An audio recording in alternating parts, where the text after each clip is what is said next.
Story 1. My wife cheated with my stepfather. I exposed their affair, ghosted her, and rebuilt my life. My wife was unfaithful to me, but not with a neighbor, best friend, or someone from the gym. No, it's not a typical affair. Let me calmly share this with you all. My wife cheated on me with my stepfather. I loved my mother until her last day. She was my everything. We always supported each other in our projects, at least until her passing 3 years ago, leaving a huge void in my heart that I thought I could fill with my wife, Melissa. However, my mother had one pseudo-negative side as she didn't fully appreciate her husband, Richard. You see, Richard is my stepfather. They married about 10 years ago, and I must admit, he wasn't a bad father figure. He taught me how to drive and calculate taxes. I start with the positive to ease into the next revelation. Melissa's behavior became a bit strange. I reminisced a lot about my mom, and according to Melissa, there were whole days when I seemed depressed. Coping with such a loss isn't easy, and I don't think I can be blamed. Now Richard becomes relevant because one day, I was using Melissa's phone to respond to her work messages. Nothing inappropriate happened. It was the typical movie scene as she was in the bath and got a work text. Knowing her business well, I replied, even warning her about it. While replying, Melissa received another text, and since the notification popped up, I ended up reading it. It was from a certain Rick. The message started with, "Hey Millie." Millie is a nickname I gave Melissa when we first met, and I'm the only one who calls her that.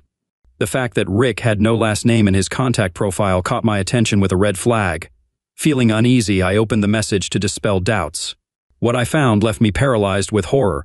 Rick apologized for writing at that time, expressing his inability to stop thinking about Melissa. Examining the rest of the conversation revealed deleted messages and another one-time view message. Trembling with fear, my worst fears came true. Melissa was having an affair with somebody else. As evident from the beginning, you might already have a notion of the person involved. Who exactly was this Rick? Well, was it the same individual I knew? It was Richard, me stepfather. That's when I devised a plan to confirm it. Initially, I messaged the so-called Rick, instructing him to meet me the next day in a specific part of town. He had to be seated at a designated table wearing a green shirt, details he didn't quite comprehend initially. Despite the risk, I insisted he comply, deleting our earlier exchanged messages to erase any evidence. The next day, I would be confronting the individual without him realizing it. It concerned me. It gave me a lot of courage. I'm not a violent person, but given the situation, I dislike being perceived as a fool. The next day, armed with my best arguments, I positioned myself in a public place to confront the scoundrel making advances at my wife. However, the plan backfired. When I arrived at the designated spot, only to find a person in a green shirt, that's right, you guessed it, was Richard. He looked somewhat uneasy, perhaps aware that his actions were wrong but seemingly indifferent from the start. I decided to play with the situation a bit. I encountered him on the street, asking what he was doing there. I attempted to keep him from noticing, but he seemed to be sweating excessively. He mentioned waiting for somebody but provided no further details and swiftly left the place, possibly fearing a confrontation. I swear I don't know how I restrained the urge to confront him physically. I recognize the need to keep a cool head in such scenarios. And although I don't want to think the worst, at least, well, I did go home with an uneasy conscience. That night, I questioned Melissa about her relationship with Richard, and she immediately grew uncomfortable and defensive. She avoided my questions and told me she did not understand what I was even talking about. Well, I told her right off the bat that I had been suspecting things, like that Richard was seeing somebody else. I said I had no problem with it, as he deserves to move on with his life too. It just hurt a little that he wasn't confident enough to tell me, since we were so close. Instead of telling me to try to talk to him about it, Melissa told me to leave it alone, as it was his private life, and if he did not comment on it, maybe it was out of embarrassment or something, so, it's best to just keep it to himself. Well, I went ahead and insisted a bit, and ended up stating that I asked her about her relationship with Richard so that she would be the one to ask him about it, and sighed. I felt a little broken by all the lies being told to my face, so I told myself that if I was going to try something bold, I would at least need hard evidence. I started to map out a plan regarding the phone's update. Regrettably, the plan unfolded with unsettling success. Upon scrutinizing fabricated messages, I discovered the undeniable truth that both my wife and stepfather were engaged in an affair right under my nose. Life's cruelties found their way to me, and it was my turn to bear the consequences. I captured the damning conversations through screenshots and opted to confront them both. I arranged a modest dinner for the three of us, intending to expose them as the traitors they were, those treacherous individuals. The dinner was tense. They were unusually silent, suspecting that I was privy to more than I should be. After dessert, I initiated the conversation, asserting, Well, I think it's time we talked. Let's address this big old elephant in the room. This prompted desperate responses from both, while Melissa appeared quizzical and confused, avoiding an objective answer. Richard seemed crestfallen, resembling a scolded child. I insisted they provide an explanation, but they continued evading for quite a while. It wasn't until I presented the evidence that they finally confessed. Here's the summary of their statements. Richard began by expressing remorse. He apologized, acknowledging that he didn't intend to hurt me. He mentioned the vulnerability and impressionability of people, emphasizing how sometimes individuals find themselves in a dark abyss. He clarified that he wasn't making excuses and acknowledged that good people can end up committing despicable acts. The conversation shifted to my mother, and I couldn't contain my anger. I interrupted him, losing my temper and almost resorting to physical violence. Melissa intervened, her interjection adding to my frustration, as it was more blunt and rant-like. She discussed how our faltering marriage led Richard, with experience in the field, to assist with various issues, initially offering his point of view and later transitioning from anger. I felt nauseous, but I had to suppress it to avoid appearing weak. They attempted to justify their infidelity and claimed they would make amends if such damage could be repaired. I started yelling, and since the neighbors heard everything, the entire block fell into spectral silence. I'd never felt this furious, and had we not removed the knives from the table, I feared that something serious could have transpired. I document all this, understanding that anonymity prevails amid a sea of tears. From everyone involved, we agreed that everyone would leave the premises independently, leaving me alone in the house that night. I wasn't certain where Melissa spent the night, but the thought of her being with Richard made me a bit anxious, though given the circumstances, I didn't consider it entirely plausible either. Update: this marked the commencement of a negative phase for me. Firstly, due to my poor emotional state, my work performance suffered, jeopardizing my job. To compound matters, rumors of infidelity circulated within and outside the office, in this small town where any rumor becomes national news. Given that many people know me and knew my mother, knowing what happened is a profound shame. While I recognize that Melissa and Richard might be facing difficulties too, I honestly couldn't care less. Melissa attempted to contact me a couple of times by phone. It happened twice in a row, but I promptly ended both calls in anger, and afterward she refrained from further contact. Richard's approach, however, took a different but equally unsatisfactory turn. Out of the blue, he came to the house, urging me to reconsider forgiving Melissa. He claimed she was young and impressionable, placing the blame squarely on himself. I rejected his apologies and insulted him, emphasizing that he had not only offended me but also tarnished the memory of my mother. I made it clear that I appreciated him being in a place where he and Melissa belonged. At the depths of despair, the guy started crying, and I remained indifferent, reflecting on how long they had been engaging in their actions right under my nose, which sickened me. Feeling the need to address the situation before it took a toll on my sanity, I confided in an old friend, Lola, who had introduced Melissa and me. Lola shared my outrage, even apologizing for the introduction, acknowledging the great wrong it put on me. She hadn't spoken to Melissa since, and was hesitant to do so despite their close friendship. However, she asked a rather curious question about shared assets within the marriage. We hadn't signed prenuptial agreements, a decision that seemed less than smart in hindsight, especially since Melissa initially suggested signing them. I pondered whether Melissa would be remorseful, willing to give me everything in a divorce scenario. However, my concern shifted to the house we lived in, which belonged to Melissa's family, originally owned by her aunt. They allowed us to stay there indefinitely. I feared Melissa might remember this information and evict me. Under these circumstances, it would be miserable for her to throw me out on the street, but considering her betrayal, anything could happen at this point.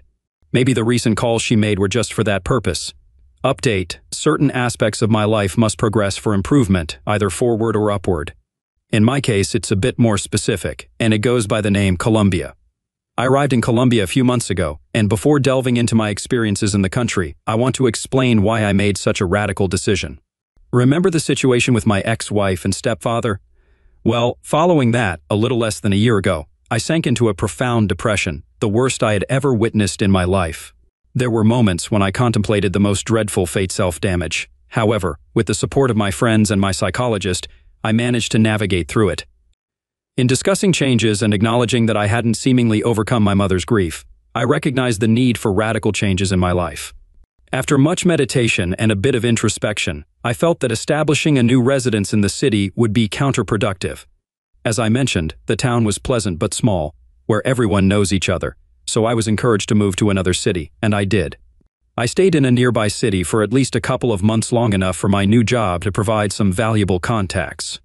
Among them was a coworker who recommended an international assistance website. Initially, I didn't grasp it well, but after some research, I learned that it was the equivalent of a golden opportunity. What do I mean?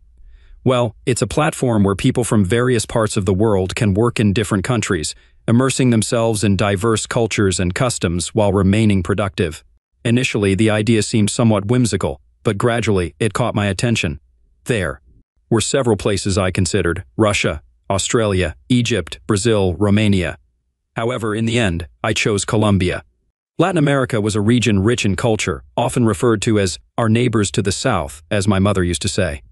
Her influence, having lived there for a year in her youth, significantly impacted my decision. She described it as one of the most beautiful experiences of her life, so why not?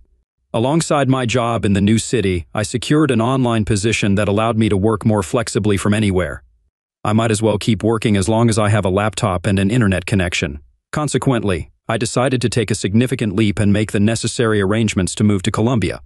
To afford it, I sold many of my belongings and rid myself of almost everything from my marriage. Everything that belonged to me from that chapter in my life was able to leave through the metaphorical big door. I opted to stay out of the public eye for a few weeks, cutting off all contacts and ignoring communication from both Melissa and Richard, who persistently called or texted. I'm uncertain if ghosting is considered good practice, but in my case, it was the healthiest thing I could resort to without going insane. Eventually, the calls ceased, though occasionally I would receive a missed call from them. The ironic part is that it always involved a long-distance communication issue. They never agreed to show up at the door of my residence, though I doubt I would have opened it anyway. And that's how I headed to Colombia. I felt a sense of loss for my previous job, but I also considered that venturing to a place so far away, with different customs and even a distinct national language, could bring positive changes with numerous possibilities at hand. I was a new man, ready to conquer the world. He just needed to be introduced to that world. And if only they knew that I coped quite well with the language issue, thanks to my mother and my school's Spanish classes. I managed to get through them, receiving only passing grades in all my reports. Of course, I had to refine my language skills, but within a few months, I was proficient enough to place orders at the grocery store. The job I secured involved being an assistant in a law firm, handling calls and redirecting cases. Although initially challenging due to the language barrier, it would become more bearable with the guidance of my superiors and the recurring conversation patterns. Update: I was highly preoccupied during my time in Colombia, establishing a new life. However, there are always lingering ghosts from the past. Despite thinking I had moved on from my ex-wife and stepfather, they resurfaced. Interestingly, an old friend informed me that Melissa, currently entangled in several economic conflicts, is spreading rumors that her husband abandoned her penniless abroad, living a luxurious life without fulfilling her rightful support. Contrary to her claims, we never finalized the divorce. Legally, we remain connected. She asserts I ignore her calls, portraying her destitution as the result of her supposedly wicked husband. In reality, I had nothing to do with her departure before she caused herself more damage. Surprisingly, she has embraced a more radical religious path, becoming evangelical or something similar. From what I understand, she's one of those religious individuals who criticize others while believing they're saints despite their past transgressions. She's just one of those people who believe repentance absolves them of past misdeeds and goes further, pretending to humiliate me for her wrongs and my personal growth. What does she even get to pretend that I should take care of her and provide everything she needs after all the damage she's done? I'm sorry, but I'm not that naive. My friend informed me that she even claimed I insulted and offended her about various personal matters. My friends countered by telling others that Melissa is fabricating lies to tarnish my reputation for something she did. All of this infuriates me. However, what keeps me most curious is that Richard does not make an appearance in any of the stories I tell. I haven't heard from him in a long time since I blocked him, and he wasn't much of a social networker. I saw him less recently. I noticed he hadn't posted anything, deepening the mystery. I thought he blocked me, but nobody asked me about him for the same issue. I neither worry nor care about Richard. On a more positive note, I've been doing well. Initially, working as a legal firm assistant, I faced challenges and ended up working at a supermarket with a demanding schedule. While the pay was good initially, the workload became overwhelming. Eventually, I climbed the corporate ladder, even becoming a branch manager, surprising many due to my short time there. Currently, I maintain a manageable schedule, allowing me time for personal pursuits on weekends. I've met a couple of girls, dated, and embraced the single life in Colombia. Despite not making significant progress in that thrilling, unguarded social scene, my social interactions remain casual. Overcoming my mother's issues is delicate, and though I feel I fell short, I strive daily to make her proud from a distance.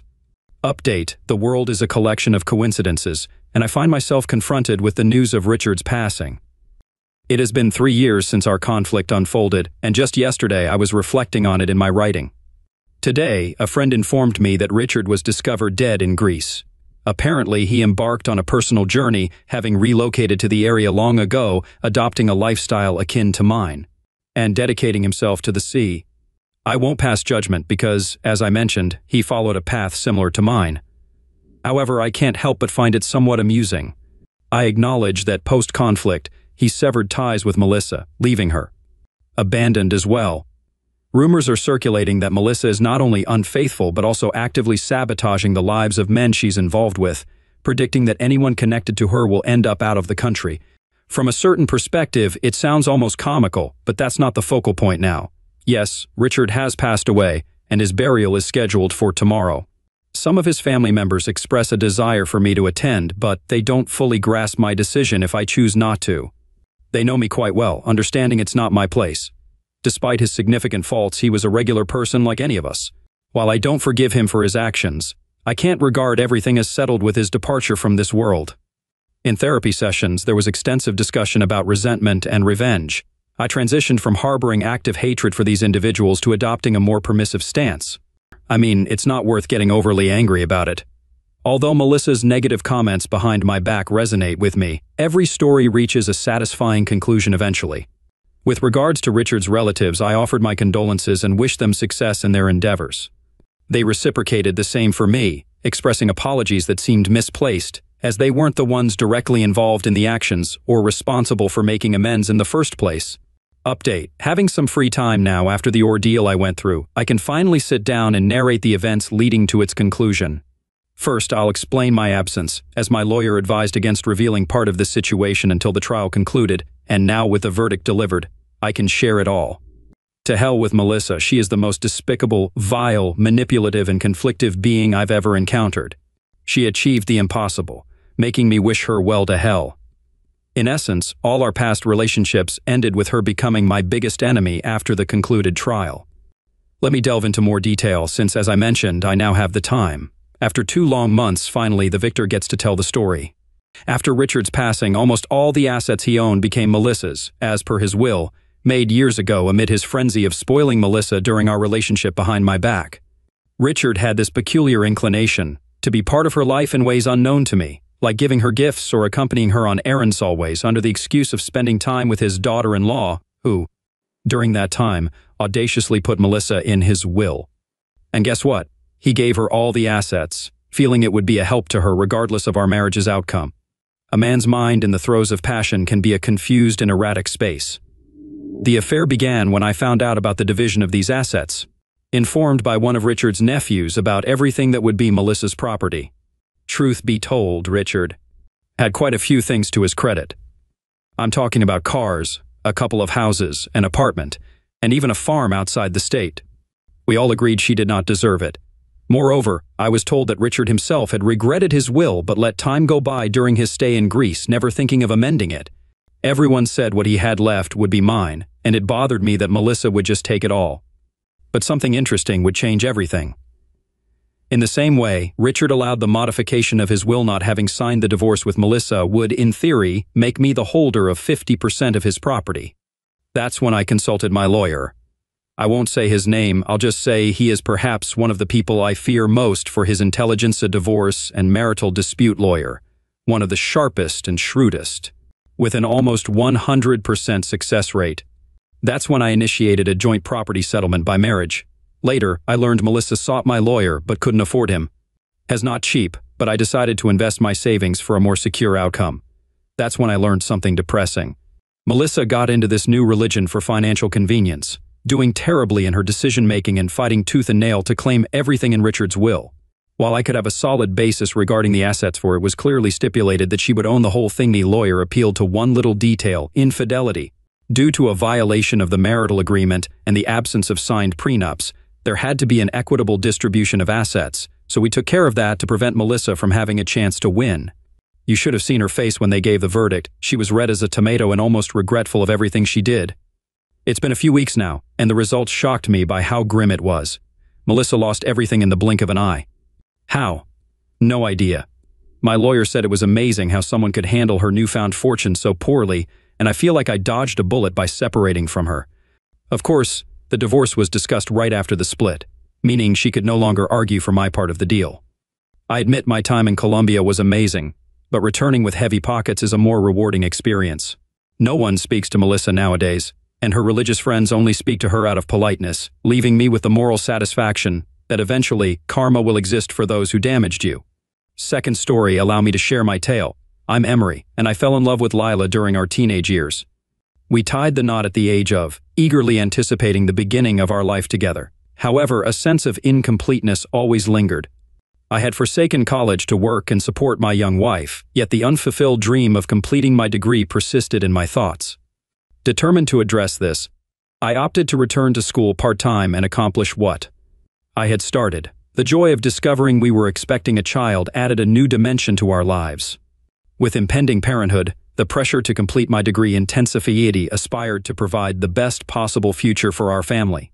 Max, our son, entered the world just as I commenced my final year of college. The schedule was demanding, working as a store stocker from 3 a.m. to 7:00 a.m., followed by a full-time administrative job at the police department from 8 a.m. to 5 p.m. Tuesdays involved classes from 5:30 p.m. to 10 p.m., and Saturdays from 8 a.m. to 2 p.m. It was challenging, but I remained resolute to make it succeed. Lila, employed as a nurse's aide at a local hospital, worked from 8 a.m. to 3 p.m.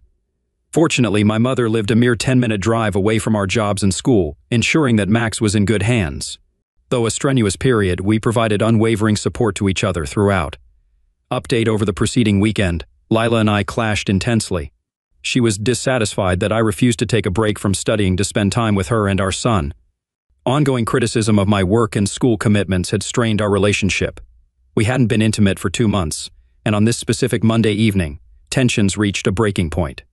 Amid fact-checking a research paper I completed over the weekend, due the following Tuesday evening, Lila provoked fights and created a scene. Frustrated, I told her to shut up and quit acting like a child. Her unexpected response stunned me. Looking me in the eye, she declared, "I hate you, and I'm in love with someone else." In complete shock.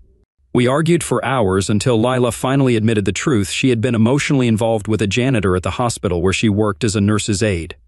Unbelievably, what began innocently with compliments and lunch dates in the cafeteria escalated quickly. She was bad-mouthing me and even kissing this guy behind my back. This revelation shattered me. My world crumbled, and I couldn't comprehend how the woman I loved betrayed me in such a way. I felt like my entire life was a lie. Deciding to leave, I returned to the living room with my suitcase, walked past her without a word, despite her taunts and questions like, "Running back to mommy?" I set the suitcase in the driveway, went back inside, and fetched her purse. Holding it out to her, I instructed her to leave. Stunned, she refused, so I gently picked her up, threw her over my shoulder, and carried her outside to the hood of the car. She was too shocked to resist as I went back inside, locked the door, and held the deadbolt firmly. Despite her attempts to re-enter, she eventually left to stay at her parents' place, informing them of our separation without revealing the real reason. That night felt endless, and I had to inform both my jobs of a family emergency, resulting in my absence the next day. Exhaustion overcame me, and I eventually drifted off to sleep. Update. I woke up at 7 this morning, my mind already consumed with thoughts of minimizing contact with Lila, my soon-to-be ex-wife. The situation between us had been escalating, and I knew I needed to act swiftly before things got messier. I called my mother to ask if she could watch our son for the day, but she sounded worried, questioning why the boy wasn't with us already. After dropping off my son at my mother's, I went directly to the office of a lawyer friend of my family, Mr. Douglas. Having known him well and trusted him since he went to school with my father, I explained the situation and asked for his help in filing for divorce as soon as possible. Mr. Douglas patiently listened and suggested I take some time to think it over, but I was resolute I wanted to complete the divorce papers that day. He agreed to help, assuring they would be ready by day's end. I promised to pick them up and file them with the clerk's office myself. Leaving the office, a sense of relief washed over me. Finally, I was taking control of my life and making the decisions I needed to make. I knew the road ahead wouldn't be easy, but I was determined to see it through. I went to work, returned home, showered, and had breakfast with my son and sister. Later that day, Lila called seeking arrangements to see our son. She was angry and confrontational, insisting on taking our son for the weekend.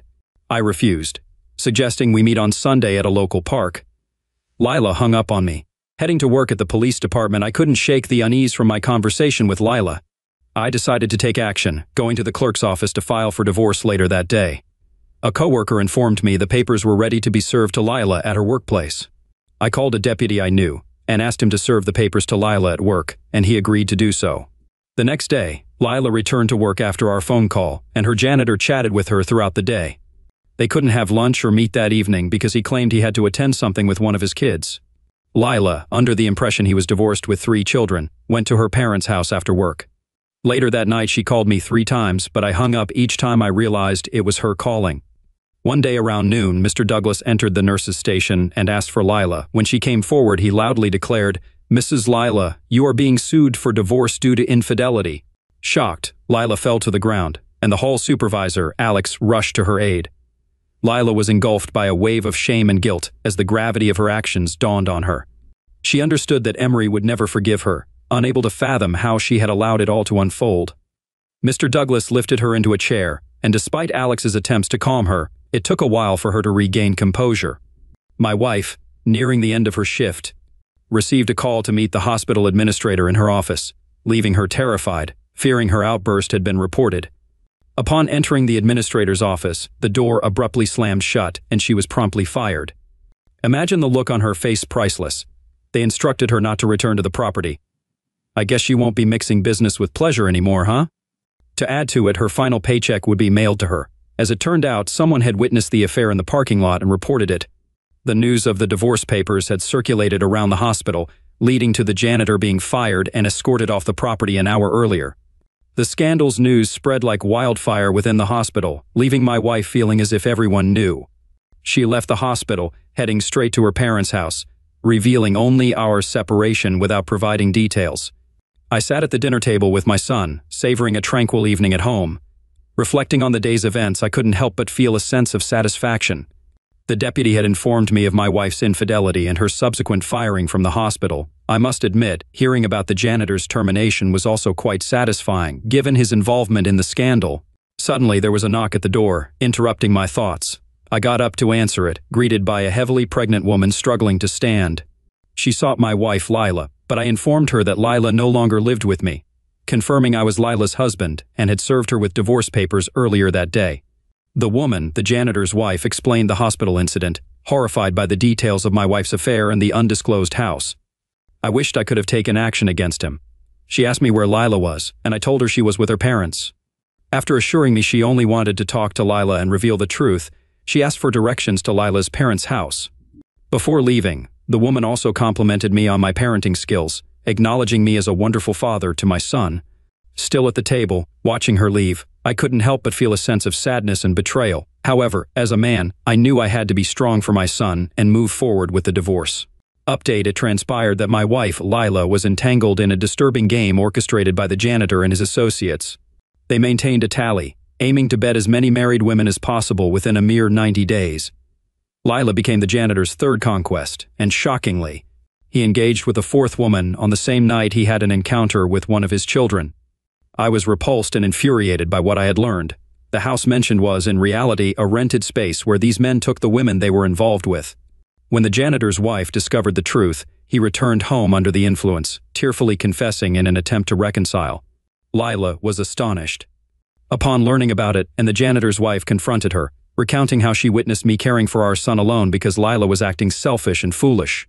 Lila lost control, breaking into tears while the janitor's wife walked away, leaving her in a catatonic state. My in-laws checked on her after hearing the car depart. She was practically unresponsive. They brought her inside, contemplating whether to take her to the emergency room when she began to speak incoherently. My father-in-law suspected she might be on some form of stimulant. My father-in-law, a good man hurt by the entire situation, couldn't fathom his daughter cheating on her husband. Conversely, my mother-in-law, as always, placed blame on me for the entire ordeal. I couldn't tolerate my mother-in-law and was relieved to be free of her. It was a challenging circumstance, but as a man, I recognized the need to care for my son and move beyond this chaos. I experienced hurt and anger, yet I also felt a sense of relief in finally uncovering the truth. It marked the beginning of my journey to healing from the betrayal inflicted upon me. Update later that day, Lila's father called to update me, expressing concern that she remained unresponsive, neglecting personal care, and raising safety fears.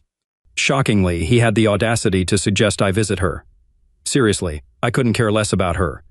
After her betrayal, cheating, and shattering of my trust, I couldn't muster an ounce of sympathy. She created her problems, and now she can deal with them. Without a second thought, I rejected his plea. I had no interest in seeing her or getting entangled in her mess. Good riddance. I advised her father to seek help for her and assured him that I'd permit her to see our son when she pulled herself together. It was a tough decision, but I recognized the need to prioritize my son's well-being over Lila's at that point. Hopefully, Lila would seek the necessary assistance, and we could eventually co-parent our son in a healthy manner. But for the time being, I needed to focus on moving forward and tending to my own mental and emotional health. While at work, Lila called, seeking a meeting to see our son. I probed her stability to ensure she wouldn't upset him, and she confirmed that she was stable. I agreed to meet her and her father at 9 a.m. in the park on Saturday, but I insisted my mother come along. I wasn't comfortable meeting Lila alone. Upon seeing her, I decided to limit their contact to 2 hours. She appeared disheveled, having lost a significant amount of weight and devoid of makeup. Instead, she smelled of ivory soap, devoid of the feminine scent I associated with her. Later, I discovered her mother had bathed and dressed her as she couldn't function properly. We continued park meetings for 3 weeks, extending the visits to 4 hours and including Sundays. Although she appeared to be improving each week, I remained concerned about her mental well-being, forbidding her from being alone with our son or keeping him overnight. My mother-in-law eventually grew tired of this arrangement and hired a lawyer to sue for custody. However, since Lila hadn't signed the divorce papers and I was fine waiting to file for divorce in 6 months, her custody lawsuit infuriated me, especially as she sought full custody. I had earlier informed her father of my willingness to eventually split custody 50-50ths, a notion rejected by her mother. In retaliation, I sought full custody on the grounds of mental incapacity. Update seated in the courtroom, my heart pounded in my chest. Across from me, Lila sat calmly, her lawyer by her side.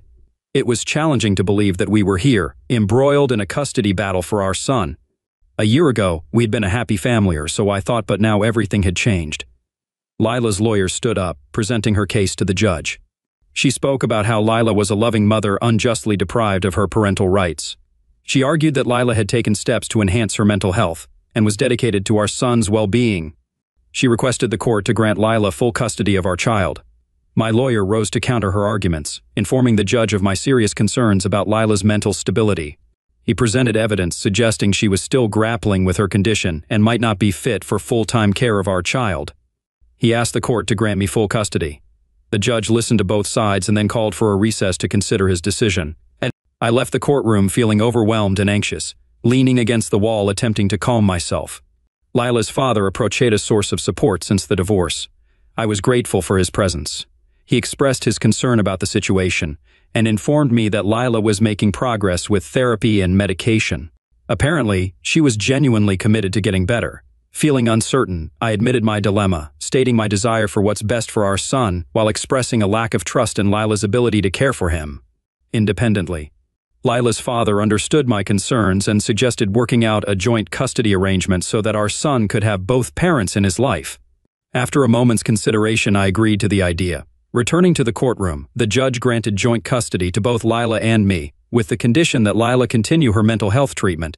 Exiting the courtroom, a sense of relief washed over me.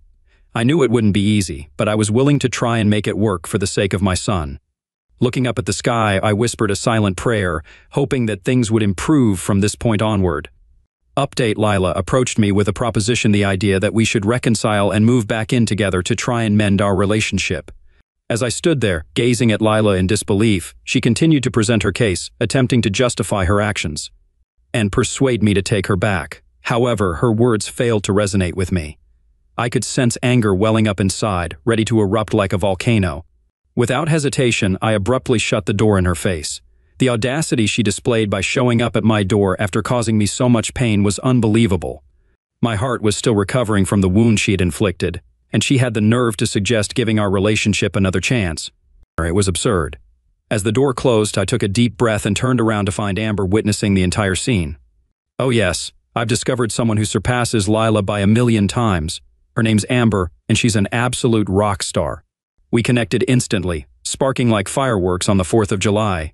Her eyes conveyed empathy and support, and I felt a surge of gratitude toward her. She had been my pillar of strength throughout the ordeal with Lila, and I couldn't envision going through it without her. Amber enveloped me in her arms, offering comfort as I vented my frustrations.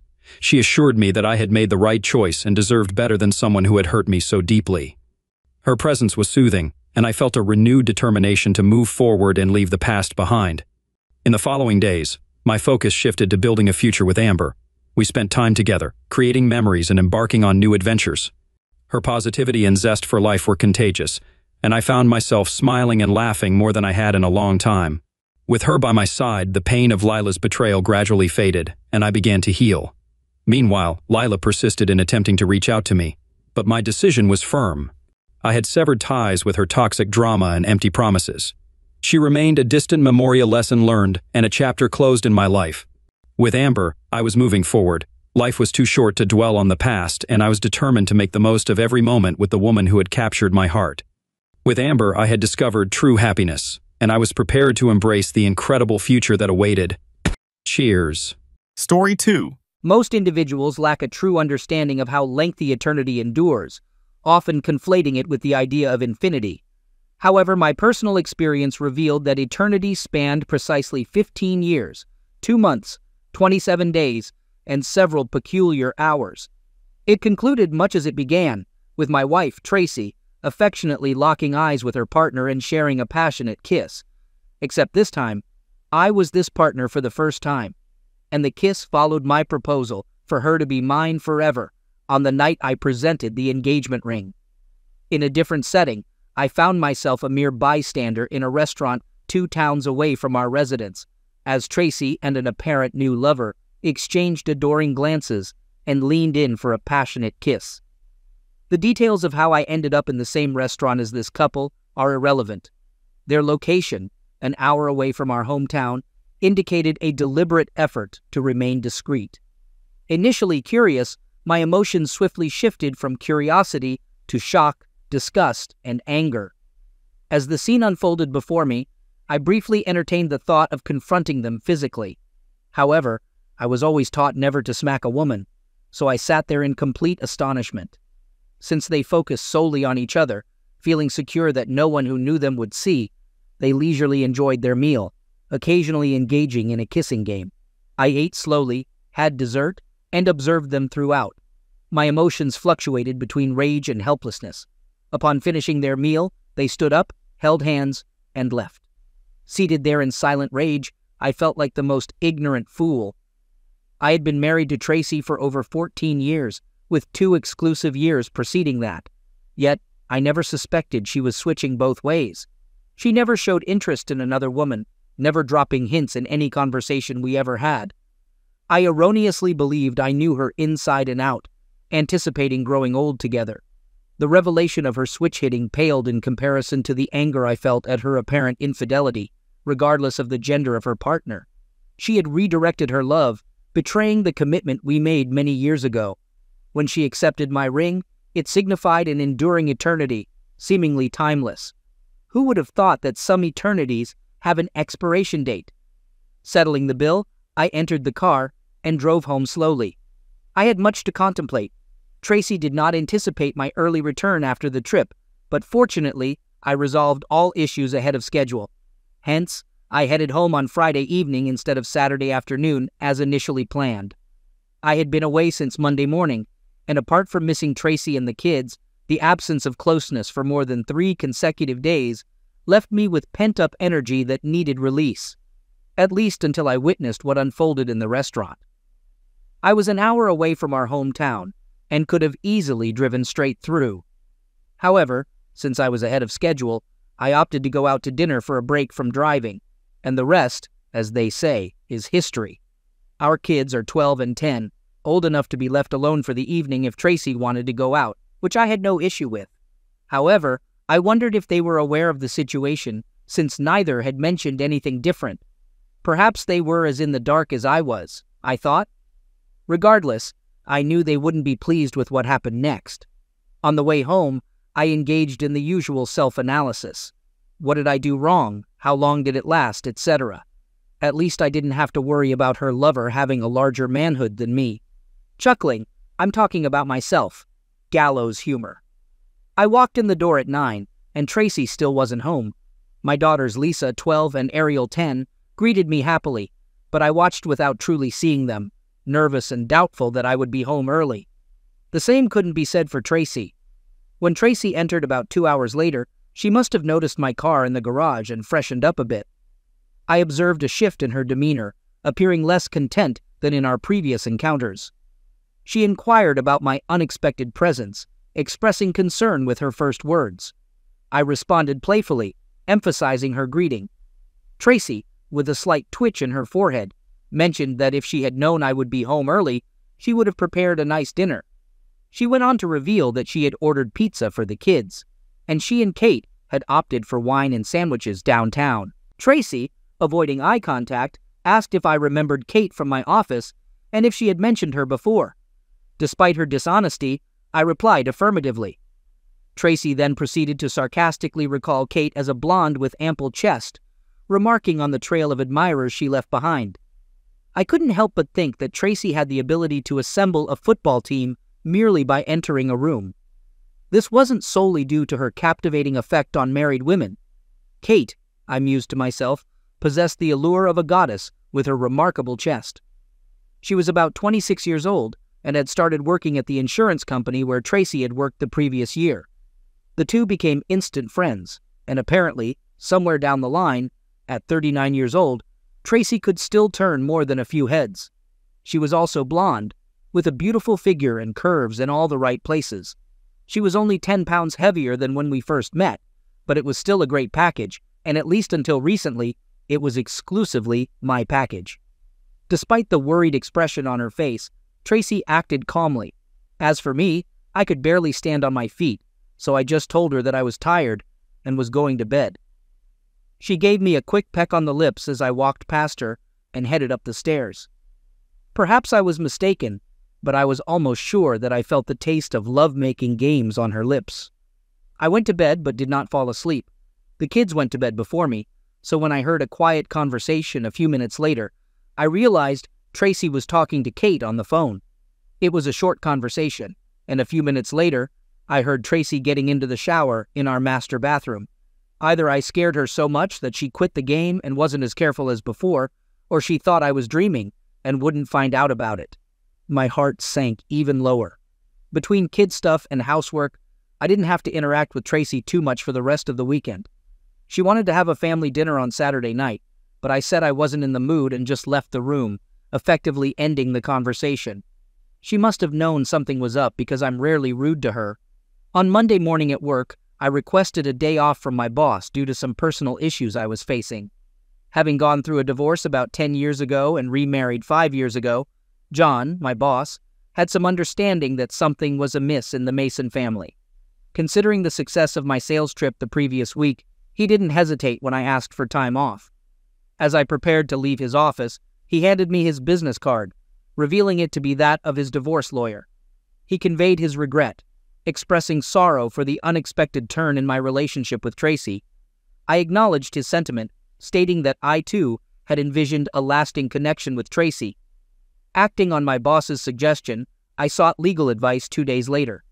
Despite my lawyer's potential for a more professional approach, she displayed genuine concern for my emotions and offered gentle guidance. She seemed surprised when I decided against hiring a private investigator to gather concrete evidence of Tracy's infidelity. I detected understanding in her gaze as she pointed out that, in a no-fault state, such evidence might not carry much weight.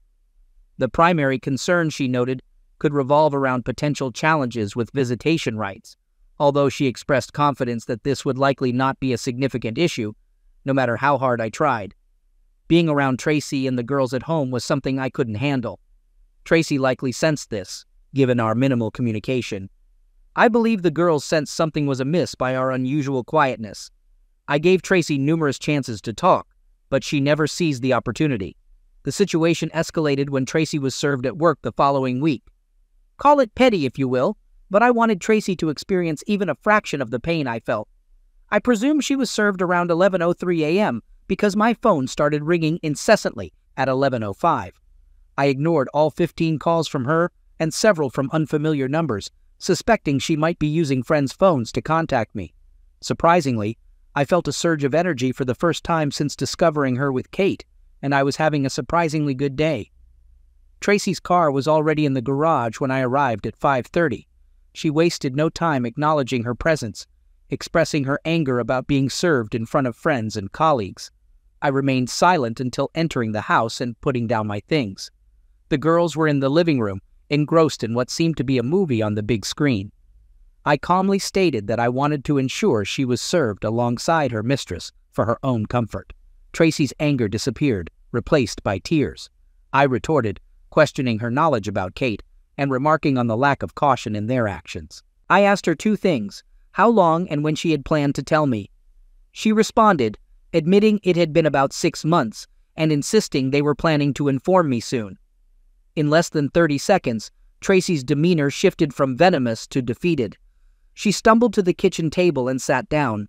I walked over to the drinks cabinet, grabbed a bottle of Buffalo Trace bourbon, poured myself a double, and sat across from her. If looks could homicide, she would have perished within the first 2 seconds. I observed her, and she couldn't tear her eyes away from the table. Quietly, I asked how I couldn't have known about her switch hitting after all this time. She responded that she, too, had only recently discovered it about herself. She insisted it wasn't planned, it just happened. Finally, she looked at me and held my gaze, saying that it shouldn't change anything between us. Tracy expressed her continued love for me and the need to explore this new aspect of herself. She asked for my support and more time to explore, stating that it was her turn.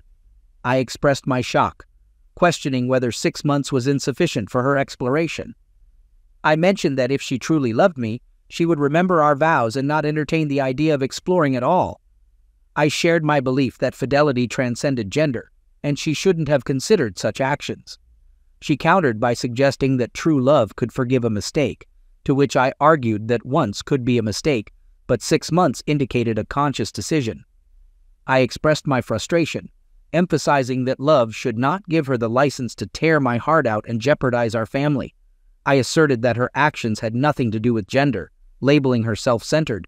She retorted, insisting that it had a lot to do with girls, and accused me of being a complainer. I confronted her, accusing her of turning into a piece of garbage before my eyes, and challenged her love for me, claiming she now loved me like a pet rather than a man. I accused her of being in love with the other woman, pointing out that I had fallen to second place. When she denied it, I yelled at her to stop, asserting that I knew what I saw and knew her better than anyone else. She looked guilty, and it dawned on her that I had seen them together. Despite her quick attempt to salvage the situation, I argued that it didn't change the fact that she loved someone else instead of me. I expressed the sentiment that everything might have been different if it were another man. At least then, I could confront him. She asked if we could be civil, to which I responded uncertainly, acknowledging the painful truth that she had fallen in love with a woman who had become her mistress, ultimately stealing my wife. A few months later, I learned that the children knew nothing about Tracy's affair. They thought that Aunt Kate was just a close friend of Mom's. They had both seen the occasional quick kiss and gentle touch. But since Aunt Kate wasn't a man, they didn't think there was anything inappropriate. I found out about this one night when the kids and I went out to dinner, and the kids mentioned that Kate had been spending more time in the house since I moved in. They seemed to have figured out that Aunt Kate was one of the reasons Tracy and I were getting a divorce. Since we live in a no-fault divorce state, our finances were pretty much split down the middle. I had to pay her child support. She got the house until the kids went to college, and of course, I had to pay child support. I moved into an apartment about 15 minutes from my old home. I was completely crushed. Tracy and I kept in touch through the girls. They were involved in all sorts of activities, both in and out of school, and Tracy and I tried our best to show them that we were going to support them as much as possible. I don't know why, but Tracy fought hard with the divorce, and it dragged on for a year before we finally did it. I was polite, nothing more, when I ran into Tracy and Kate at my daughter's parties. As for family events, I was always invited. But knowing that Tracy would be there, I apologized and escaped for forgiveness. I know I was giving up some wonderful family memories, but it took everything I had to keep my composure when she and Kate were around. I did a solo day for the kids to give them birthday and Christmas gifts. As you might expect, each of us retained the friends we had before we got married. Almost all the friends we made after we got married stayed with Tracy. As one of the husbands explained to me, many of them felt awkward around me, given that I had lost my wife to a woman. The consensus seemed to be that I somehow deserved it, and several of our married women friends almost made just that claim. I let them go without a fight because, as the old saying goes, you learn who your real friends are under adverse conditions. By my own choice, I didn't date much for the next few years. My heart certainly wasn't ready for this, and I didn't need much communication. After a year of being alone, I went to the local animal shelter and adopted a German shepherd who was probably about 3 years old. I actually went to the shelter and asked them to show me the 3 dogs that had been there the longest. The one I chose had been there since he was a frisky puppy, but after being rejected repeatedly, he turned into a quiet, reclusive animal with the saddest pair of eyes I've ever seen on an animal. I felt like we were soulmates because we were both rejected. The dog's name was Bob. Not some cute animal name or something named after a cute Disney character, just Bob. Bob caught me, and I caught Bob. The first thing he did when I brought him into my apartment after sniffing around was to climb onto the couch next to me and curl up next to me. He was good with the girls when I had them over on the weekends, but I think Bob liked it best when it was just us guys. He loved to walk or ride with me, and we could talk about almost any topic. Admittedly, Bob was mostly silent during these conversations, but I knew from the look on his face and ears that he was paying attention to everything I said. A few years later, my oldest daughter, Lisa, met a guy from Boston in college and got married. Since I was doing pretty well in my engineering career, I could afford to give her the wedding of her dreams. I couldn't have been more proud of her as I walked her down the aisle. But after the service, I earned a reprimand from her for ruining my one line. I realized this right during the rehearsal, but under the pressure of the real situation, my voice cracked. Coming to my senses, I responded to the question of who was marrying Tracy off with a simple "I" instead of the correct "her mother and I." I admitted to almost choking on my words. Taking my seat in the front row beside Tracy, she leaned towards me and quietly remarked that it was disgusting, and I knew it. Kate, seated next to Tracy, leaned forward and audaciously glared at me. I discreetly told her to forget it with just my lips, checking if the pastor noticed our exchange. Wedding ceremonies always bring back memories for me, and at first, I looked back on my wedding day fondly. This memory lasted about 30 seconds before I mentally pictured Tracy and Kate together in the restaurant when I found out about them. When I awoke from my reverie, Tracy was looking at me sadly. She blushed and quickly looked away. I guess I wasn't the only one taking a walk down memory lane. Although I didn't try to watch, I noticed that Tracy and Kate seemed to be having a great time together with Lisa and her new husband Jerry and almost everyone else. It was then that I noticed I was one of the few single people over 50 in the room. Feeling sorry for myself, I went to the open bar and ordered a shot of 18-year-old Irish whiskey. Taking my glass, I sat down at my table and quietly patted myself on the back for hosting such a grand event. 3 years later, I was about to play the father of the bride again when my youngest, Ariel, had her beau walk her down the aisle. This time, I decided not to go it alone and finally made a concerted effort to meet people. Returning home from a 3-day trip out of state 3 weeks later, I stopped at a small bar restaurant about an hour from my apartment. Though I usually avoid such bars due to my dislike of country western music, they were advertising pork BBQ, so I had to stop. The food was great, and as the DJ started playing music around 8 p.m., I looked around in case there might be someone worth chatting with, so to speak. Just then, a 30-year-old black woman with the face of an angel walked through the door. She was absolutely gorgeous, and I wondered why an unmarried young black woman was at the bar at this time. On the other hand, there I was, the lonely old white guy. I knew she was probably too young for me, but damn it. I motioned to the bartender to put everything she drank on my tab. He told her that her drink was paid for and gestured in my direction. She walked over to my table to thank me. and I invited her to sit down. To my surprise, she sat down next to me and introduced herself as Jade. During a pleasant evening, she suggested going to her place, catching me off guard.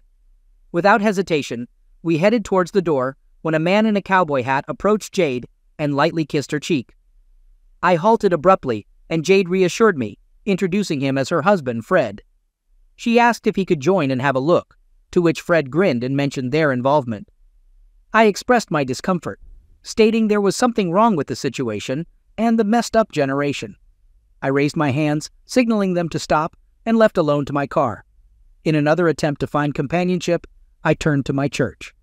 Carrie, a 50-year-old divorcee with long black hair, 34B chest, long legs, and a big smile, and I got along well. After a few dates, we went back to my apartment, leading to closeness. However, during the encounter, she began muttering her ex-husband Jim's name. The situation escalated as she screamed it during subsequent climaxes. I stopped immediately, explaining that I wasn't Jim. In response, she expressed genuine anger and questioned why I had stopped. In silence, I drove her home, and needless to say, there was no fifth date. For my next dating venture, I invited a coworker over for an evening of food and dancing. Allison Webb, a vivacious 42-year-old divorcee who had separated from her husband almost 5 years ago, was a blonde with slightly larger chest and a bump than someone of average proportions. We had been friends at work for about 10 years, and by this point, she had heard my sad story, and I had heard hers. Our great evening turned into several wonderful evenings, and we genuinely enjoyed each other's company even before our first time being make love. Looking forward to a great time at the wedding, I invited Allison to be my date. She responded seriously, expressing uncertainty about accompanying me to my daughter's wedding, considering the family dynamics with my ex-wife. I mentioned that she would need the green light from Bob, my wingman, a 45-pound German Shepherd mix with sophisticated taste. I explained that if Bob didn't like her, he wouldn't accompany me to the wedding. She found this peculiar and labeled me a strange person. After passing Bob's test the following week, Allison agreed to be my wedding date, bringing joy to the girls who were happy I wouldn't be attending solo. Tracy, however, appeared displeased with this arrangement, consistently giving me disgruntled looks. Since I didn't engage much with her, I disregarded her opinion. However, it bothered Allison, who sensed Tracy's dislike for her. At the rehearsal dinner, I found Tracy alone and finally confronted her, asking about her problem. Tracy responded with sarcasm, expressing disdain for Allison and questioning if I was now dating Girl Scouts. I noted that Tracy's jealousy didn't look good on her, reminding her that Allison, Tracy, and Kate were the same age. I playfully remarked that Tracy had traded me for a younger female version, and she responded with shy grace. A year later, Allison became my second wife, and life went on. Truthfully, I had completely forgotten that I was on the bone marrow registry when I got a call one day at work and was told that after 30 years, I was a match for someone. Thrilled at the opportunity to help save someone's life, I knew the bone marrow extraction would be somewhat inconvenient, but my hero complex made me more than willing to undergo the procedure. Further testing was required, and if it was favorable, the extraction would be scheduled for 2 weeks. After granting my consent, I told them I was on board. While not very religious, I believe in God, and there's an old saying that God works in mysterious ways. I never thought about it until 4 days later when I spoke on the phone with my oldest daughter, Lisa, during our weekly conversation. Ariel and I avoid discussing Tracy's life, but Lisa mentioned that bone marrow had been found for Aunt Kate, and they were actively involved. Through Lisa, I conveyed my best wishes to Kate and Tracy, expressing that despite the pain caused by their actions, I didn't wish them damage. Lisa warned that as an adult, I could call them myself. I acknowledged this, but explained that the less I talked to them, the less likely I was to say something unpleasant that I might regret later. Lisa encouraged me to come to terms with the divorce, highlighting that I've been happily married to Allison for almost 2 years. Acknowledging my happiness, I shared that while I no longer hated Tracy, she wasn't on my Facebook friends list. I decided to send Tracy flowers with a card of good wishes. Later, as I ordered the bouquet, a thought struck me. Bone marrow matches are rare, and the coincidence of Kate finding a match around the same time as me seemed too convenient. Aware of the anonymity in the donation process, I contacted my registry contact, pretending to be optimistic, and inquired about the likelihood of my match living in the same city. She stuttered and admitted it was the first time someone had identified their match. Frustrated, I realized I was going to donate bone marrow to Tracy. Angered by the situation, I reflected on how she stole my wife, never apologized, and now expected me to save her life through a bone marrow donation. I determined it wouldn't happen. 2 days later, I called my receptionist back and said I was refusing to make the donation.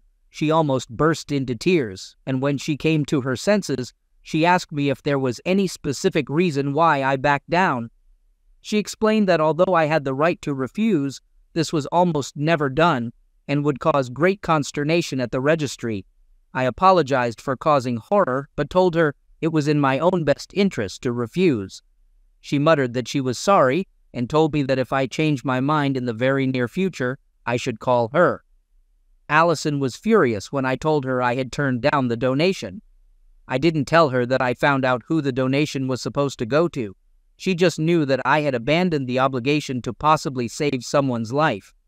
My wife expressed her frustration, practically screaming at me, questioning why, after expressing the desire to help, I now wanted to ruin someone's life. It was the first time I heard Allison use strong language, and I decided to be honest with her, explaining that I wouldn't have informed my ex-wife or Kate about the donation if I had a choice.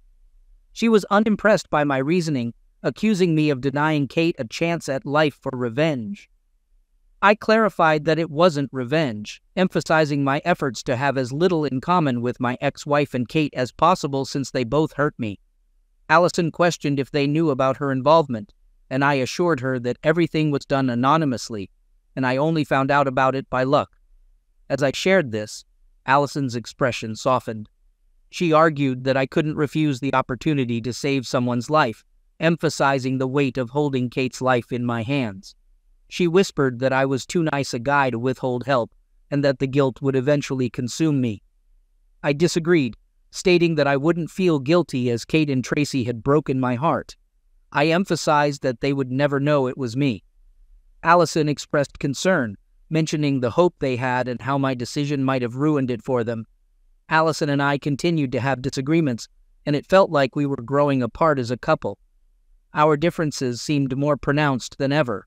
At one point, she asked about my Christian charity, to which I responded by questioning whether I should blindly give money to someone who might damage me. She called me ridiculous in response. I explained that they hadn't torn out my heart and turned my world upside down like they did to me. I expressed my reluctance to simply shrug off the pain and help them after 17 years. I reminded her that Tracy had been married to Kate longer than to her and suggested she deal with it.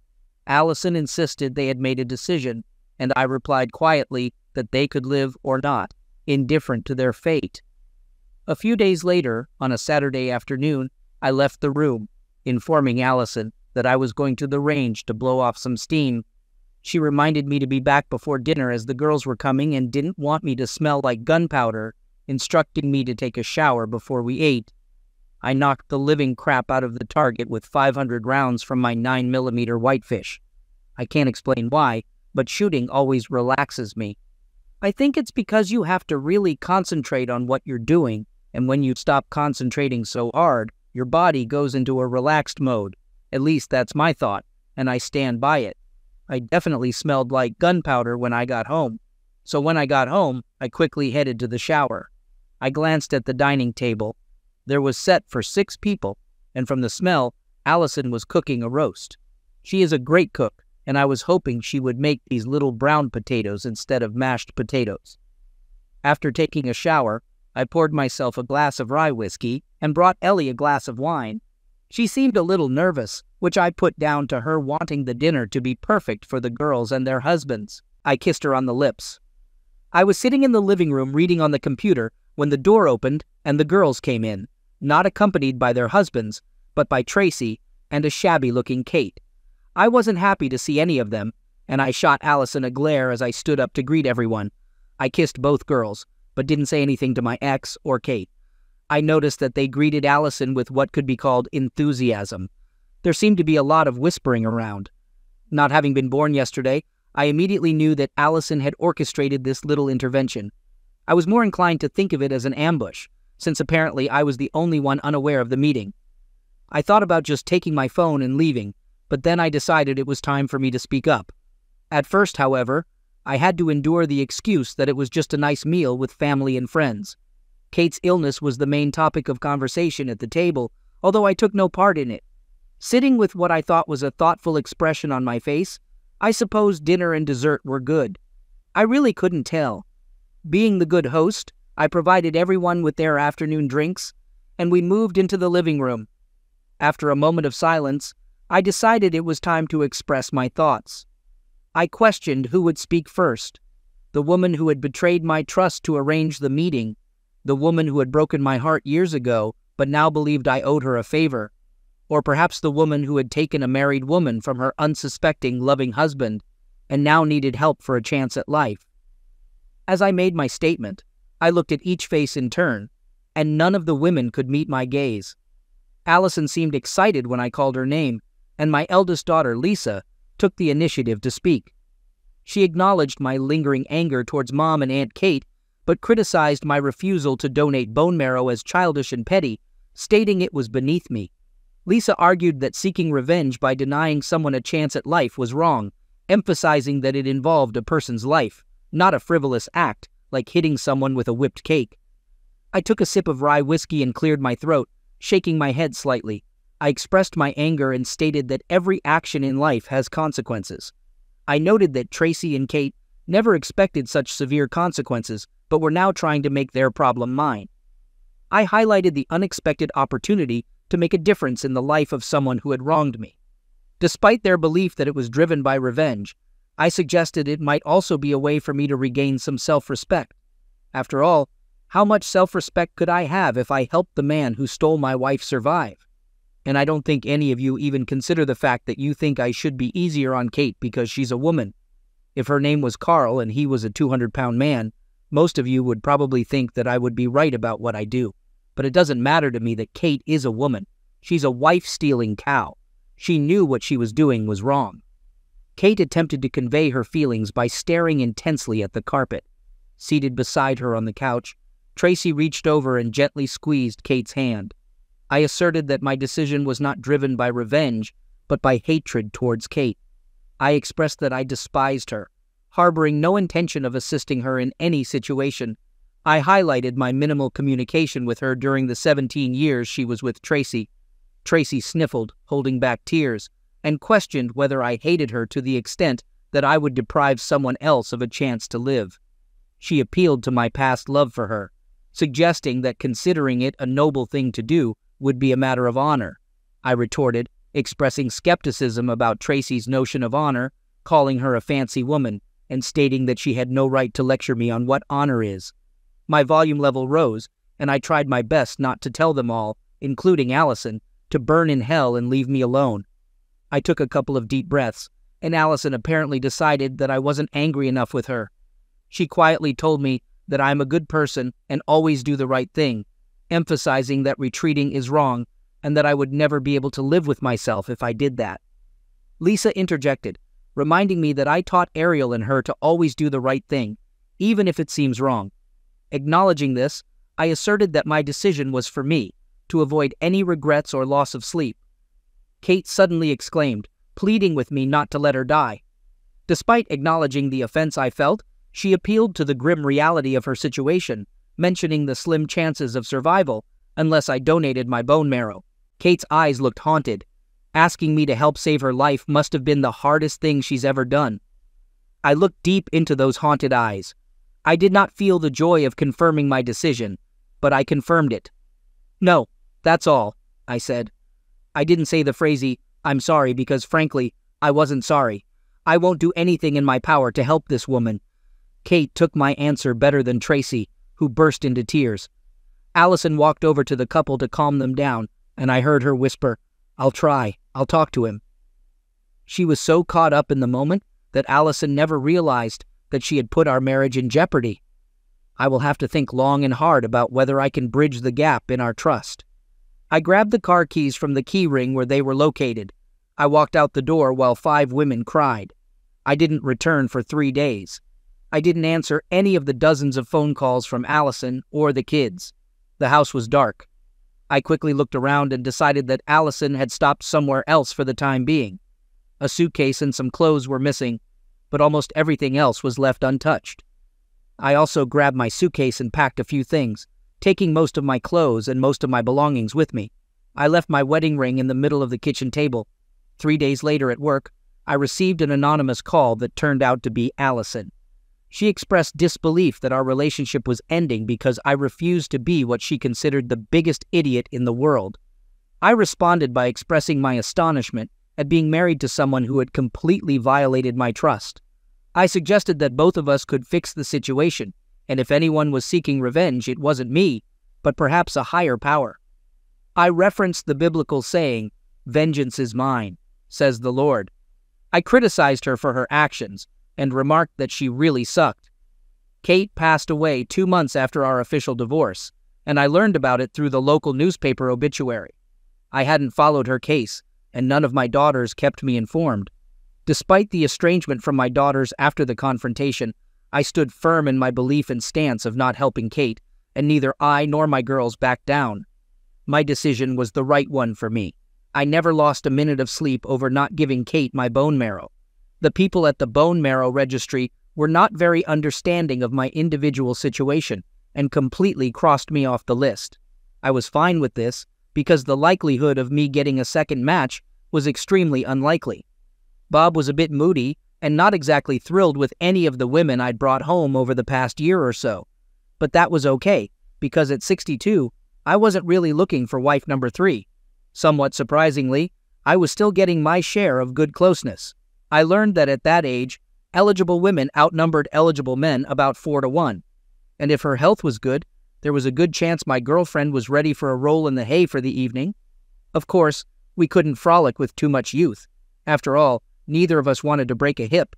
But more often than not, we both enjoyed a nice roll in the hay. I jokingly called my ladies my handsome old singletons. I hadn't spoken to anyone in my family for over 4 years. When my youngest Ariel called to tell me that Tracy had died a few days ago, she thought I should know and invited me to the funeral. We had 15 good years together and had 2 kids, so I figured I should at least show up. Maybe I can improve my relationship with the girls. I sat in the back alone. It was a good ceremony. After the funeral, I approached the girls and their families. I received shy hugs from the girls, firm handshakes from their husbands, and shy greetings from my 3 grandchildren. We went to a nearby restaurant to talk. About 3 minutes passed before the first salvo was fired. This came from Lisa. She abruptly questioned why Aunt Kate was allowed to die, and I responded, noting the unchanged nature of the conversation after 4 years. Referring to Kate as a wife thief, I asserted that it would be the final discussion on the matter. Changing the topic, I pointed out a young man at the bar, suggesting a hypothetical scenario where he kissed Lisa. Jerry expressed without hesitation that he would damage him, and when asked about a potential affair, he stated the man would already be dead. I drew a parallel, mentioning that since he would be dead, Jerry wouldn't have to worry about donating bone marrow if he fell sick. Jerry agreed, and I clarified that I didn't save Kate's life, partly due to her being a woman, which may have been a mistake. I asserted that I shouldn't have saved the life of the man involved with my wife or the one who stole it. Jerry agreed with the realization dawning on him, and he looked around the room, observing understanding gradually light up in each pair of eyes. I quietly shared that I wasn't proud of my decision, but not ashamed either, explaining that Kate didn't deserve my compassion for stealing the love of my life. Ariel questioned how I could withhold compassion if I ever loved her mother. I confessed to having loved her mother deeply, but when she broke my heart, much of that love turned to hate. Acknowledging that I was just a man, not the monster portrayed by her mother, I expressed that things didn't turn out well for her mother, and karma eventually caught up with her and her friend. Tears filled the eyes of the other 4 adults in the room, while the children looked confused and worried. I recognized that it would take time for all of us to come to terms with the situation and suggested that we not dwell on the past as life goes on. Story 3. My earliest memories revolve around the simple joys of childhood. Weekend trips to the park, the smell of my grandmother's freshly baked bread, and the laughter that filled our home. As the eldest of 3 siblings, I often found myself taking on the role of protector and guide, a position I wore with pride even as it came with its own pressures. By the time I started school, my curiosity about the world was insatiable. I would spend hours poring over encyclopedias and building elaborate contraptions with my toy blocks, dreaming of becoming an inventor. My father, a quiet but supportive man, encouraged my creativity, often joining me in my makeshift workshops. My mother, ever practical and nurturing, made sure I balanced my dreams with discipline and hard work. At 8, I joined the local soccer team. Though I was far from the most skilled player, I learned the value of teamwork and persistence. Those early years on the field taught me lessons that would carry me through life: how to handle setbacks, celebrate small victories, and push forward even when the odds seemed stacked against me.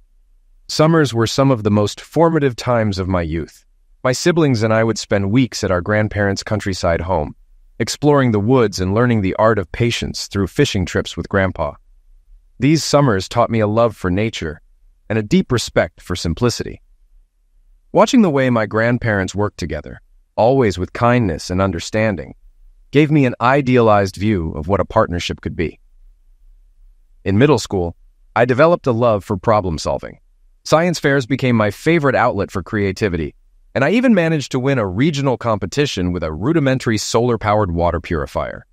My father's pride in my accomplishment was evident, and he often spoke of my potential to do great things. Those words of encouragement stayed with me, fueling my determination. As I entered high school, my world expanded. New friendships, challenging classes, and the thrill of discovering my own identity kept me busy. I also began volunteering at a community center, helping younger kids with homework and organizing sports activities. This experience taught me empathy and reinforced my belief in giving back to others, values that would guide me well into adulthood. High school brought a mix of triumphs and challenges. I excelled academically, often earning top marks in science and math, but struggled with the social dynamics of teenage life. My time was split between helping my younger siblings with their schoolwork and taking part in extracurricular activities. These experiences instilled a sense of responsibility and independence that would later shape my approach to adulthood. Those formative years, filled with lessons in resilience, creativity, and connection, shaped my beliefs about life and relationships. They gave me the foundation to dream big and trust in the strength of human bonds. But as I stepped into adulthood, I would soon discover how fragile those bonds could be, and how life could test even the strongest resolve. Divorce is one of those things you never expect to touch your life. You hear about it happening to friends, each with their own reasons. But when you trust and cherish your partner, it feels like your relationship is unbreakable. Observing today's divorce statistics, I sometimes question why anyone commits to marriage. The phrase, "till death do us part," seems to have lost its weight over the years. Looking back, I realized the signs were there all along, not from stories or advice columns, but in the subtleties of our daily lives. Love has a way of clouding your perception. With a shared home, children, and a vision of growing old together, it's easy to dismiss the quiet red flags. Yet, in hindsight, those signs were as clear as day. I just wasn't ready to see them. I grew up in what became a single-parent household. My parents' marriage seemed solid. My father worked hard, sacrificing for the family, while my mother returned to work once my younger sister started school. As kids, we didn't understand what was happening, but looking back, I now see the signs. My mother didn't start her affair immediately. It began when I was a teenager, with late nights, business trips, and better clothes. Eventually, my father caught her cheating. He came home early one day and found her in bed with her boss. Despite his outrage, my father couldn't evict her. In a no-fault divorce system, infidelity held no weight. The house belonged to both of them, and she refused to leave. He moved out, unable to live with her, but couldn't afford a place big enough for all of us. So, my siblings and I stayed with my mother. I confronted her, made my feelings clear, and vowed to live with my father when I could. My father was heartbroken, but fought to stay present for us. He tried for custody, but knew the odds were against him, as courts rarely granted it to fathers then. By the time custody was decided, I was old enough to choose him, but my younger siblings stayed with my mother. Thankfully, my father wasn't burdened with unreasonable child support, unlike what happens in the U.S. The years after were tough. I resented my mother and made no secret of it. Any man she brought home was reminded of her infidelity. By 16, we barely spoke. I stayed out as much as possible, working, studying, or avoiding her. Eventually, my father rebuilt his life and met Naomi, a fellow divorcee. She embraced us as her own, and her daughter became like a sister. Though my father was reluctant to remarry, they built a happy life together. Despite the pain, I was glad he found love again. When I turned 18 and graduated high school, I moved out of my father's house. Staying until then had only been for my siblings.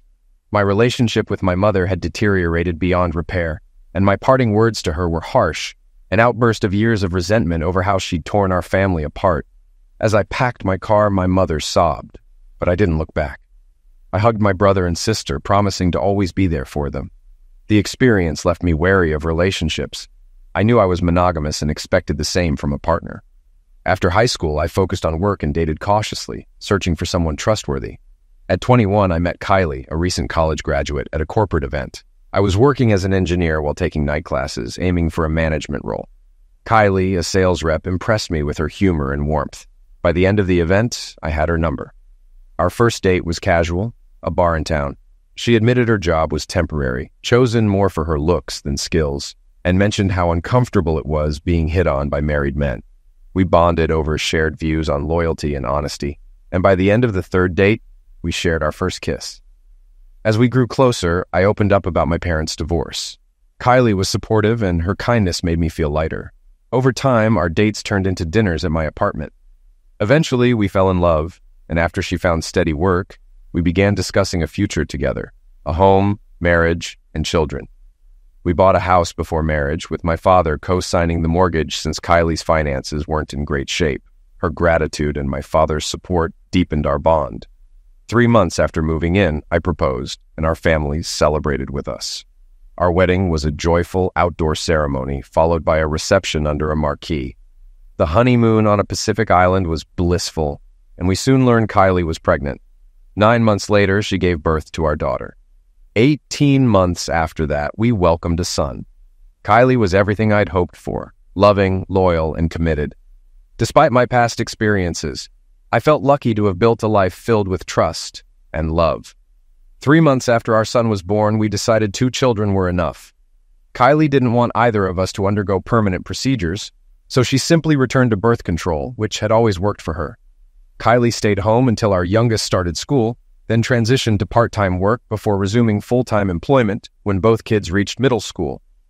By the time we were 45, I had become a regional manager for a national engineering firm, traveling frequently but rarely overnight.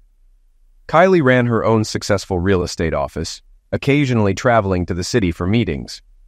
Our daughter Charlotte had moved in with her boyfriend, a kind and committed young man, and I assumed they'd marry soon. Our son Stephen was in college, living near campus.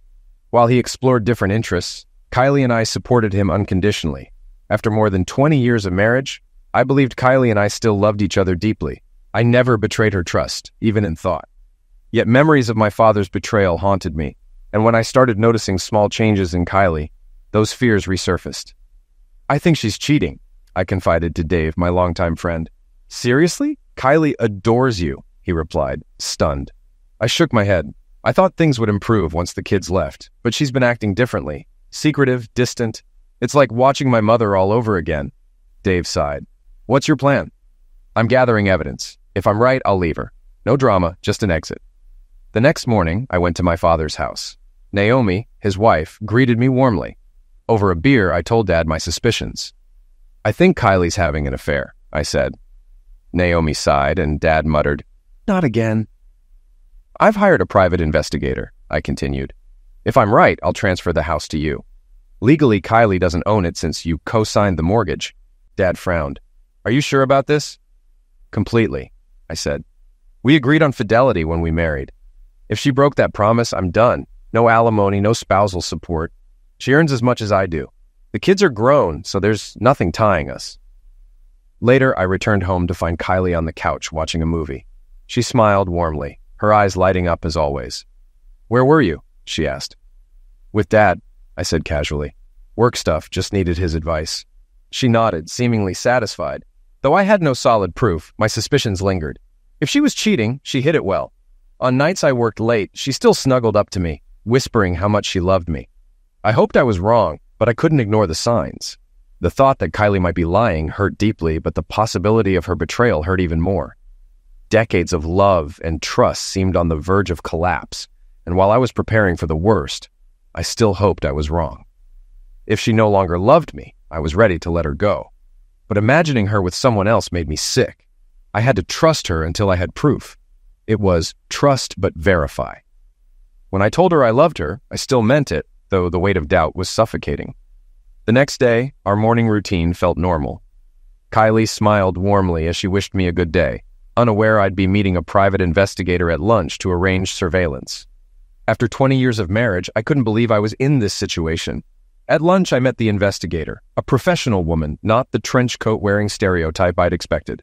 She explained her process and assured me the investigation would be discreet, as Kylie and I kept separate finances. I described the parallels between my mother's infidelity and Kylie's recent behavior, subtle changes, emotional distance, and a fading closeness that I'd chalked up to age but could no longer ignore. By Wednesday, my anxiety was unbearable. I called the investigator to start immediately. I needed answers. The uncertainty was maddening. Within a month, my suspicions were confirmed. Kylie was cheating, and her betrayal was undeniable. By then, I had prepared for this moment. The house, legally owned by my father and me, wasn't in Kylie's name, and I'd quietly moved my belongings out. Friday evening delivered the final blow. Arriving home, I expected our usual routine: wine, conversation, and plans for the weekend. Instead, Kylie was in the bathroom getting ready. When she emerged, dressed in a short skirt, blouse, and heels, I knew something was wrong. "Oh, Mark," she said, startled. "I didn't know you were home." "I got home at my usual time," I replied calmly. "Where are you going?" She hesitated. "I'm meeting John, from work." I stared at her, unmoving. "Why?" "It's work-related," she said, lying blatantly. I knew John, married, with kids our children's age. He was the man she'd betrayed me with. She waited for a reaction, but I gave none. I stood, met her gaze until she looked away, and walked to the kitchen. Grabbing a beer, I waited. "You're not going to say anything, Mark?" she asked, her voice uncertain. "No." She fumbled for words, then gave up. "Fair enough. I'll be back later. We'll talk." I didn't reply. As she left, she turned one last time. Her expression conflicted. "Good night, Mark." "Goodbye, Kylie," I said evenly. And with that, she walked out, leaving behind the life we'd built together. Kylie must have thought I'd tolerate her betrayal, but she didn't know me. I wasn't the kind of man to accept infidelity or entertain ideas like open marriages or arrangements. Such things demean the vows of marriage and were never an option for me. As soon as Kylie left, I put my plan into motion. I grabbed my go bag, packed another suitcase, and loaded the car. Using my phone, I paid off and canceled our only credit card, settled upcoming bills, and transferred most of our joint savings into my personal account, leaving just enough for a couple of months of expenses. The house wasn't in her name, and by the time she realized I was gone, I'd be miles away. Walking through the house one last time, I felt a pang of sadness for the memories now tainted. After pouring myself a beer, I made 3 calls. The first call was to my dad, and the conversation was straightforward. I said, "She's cheating, Dad. She even admitted she's on a date with another man tonight." "The plan starts now." He asked, "Where are you going?" I replied, "To Adelaide. I've got a year-long gig there. Once the divorce is final, I'll figure out what's next." He responded, "I'll make sure she doesn't find you. Got a new number?" I answered, "I'll set it up once I get there and send you my address." He concluded, "Drive safe, son, and remember, you're doing the right thing." I finished the call by saying, "Thanks, Dad. Talk soon." As I called my kids, the next conversation was with Charlotte, my little girl. Telling her was gut-wrenching. She cried, and her heartbreak only strengthened my resolve.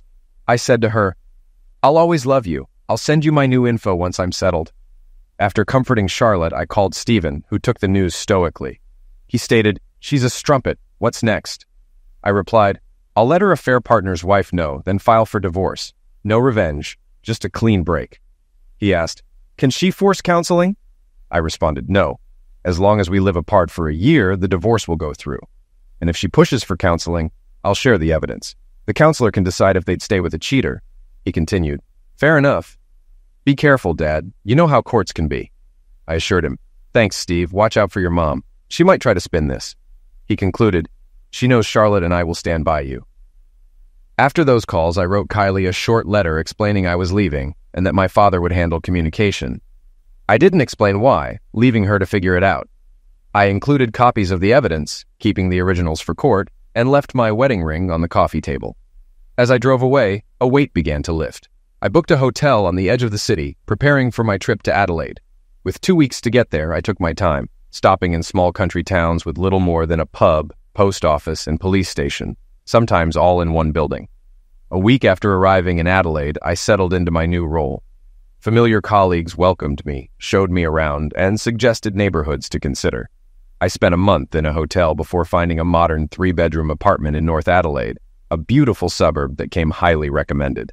Renting made sense as I planned to return to Sydney after my 12-month contract, and housing prices, though lower than Sydney's, were still high. Once I moved in, I updated my father, siblings, and kids. Charlotte called immediately, eager to visit, so we arranged for her to stay for a month. Stephen, busy with his studies, promised to visit during Christmas. My father kept me informed about Kylie. One day he shared an update. He said, "She didn't come home until morning." I replied, "I know." The investigators followed her overnight. She had dinner with him, stayed at a hotel, and returned the next day. He continued, "She found your note, the evidence, and your ring. She called everyone, me, the kids, her family. But I assume you didn't answer." I answered, "No, I blocked her calls and marked her emails as spam." He explained, "That's just the start. I presented her with the lease and proof you transferred the house to me. She turned pale when she realized it was all legal. I gave her 3 months to leave, and if she doesn't, the police will handle it." I asked, "Has she explained herself?" He responded, "Not really, just says she's sorry. But, like your mother, I think she's sorry she got caught, not for what she did. Cheaters live in their own world, convincing themselves it's harmless. Mark, you'll get through this. Take time to heal, and when you're ready, open your heart again. There are plenty of good women out there." I said, "Thanks, Dad. Love you." He replied, "Love you too, son." Work kept me busy, traveling across South Australia to meet suppliers and clients.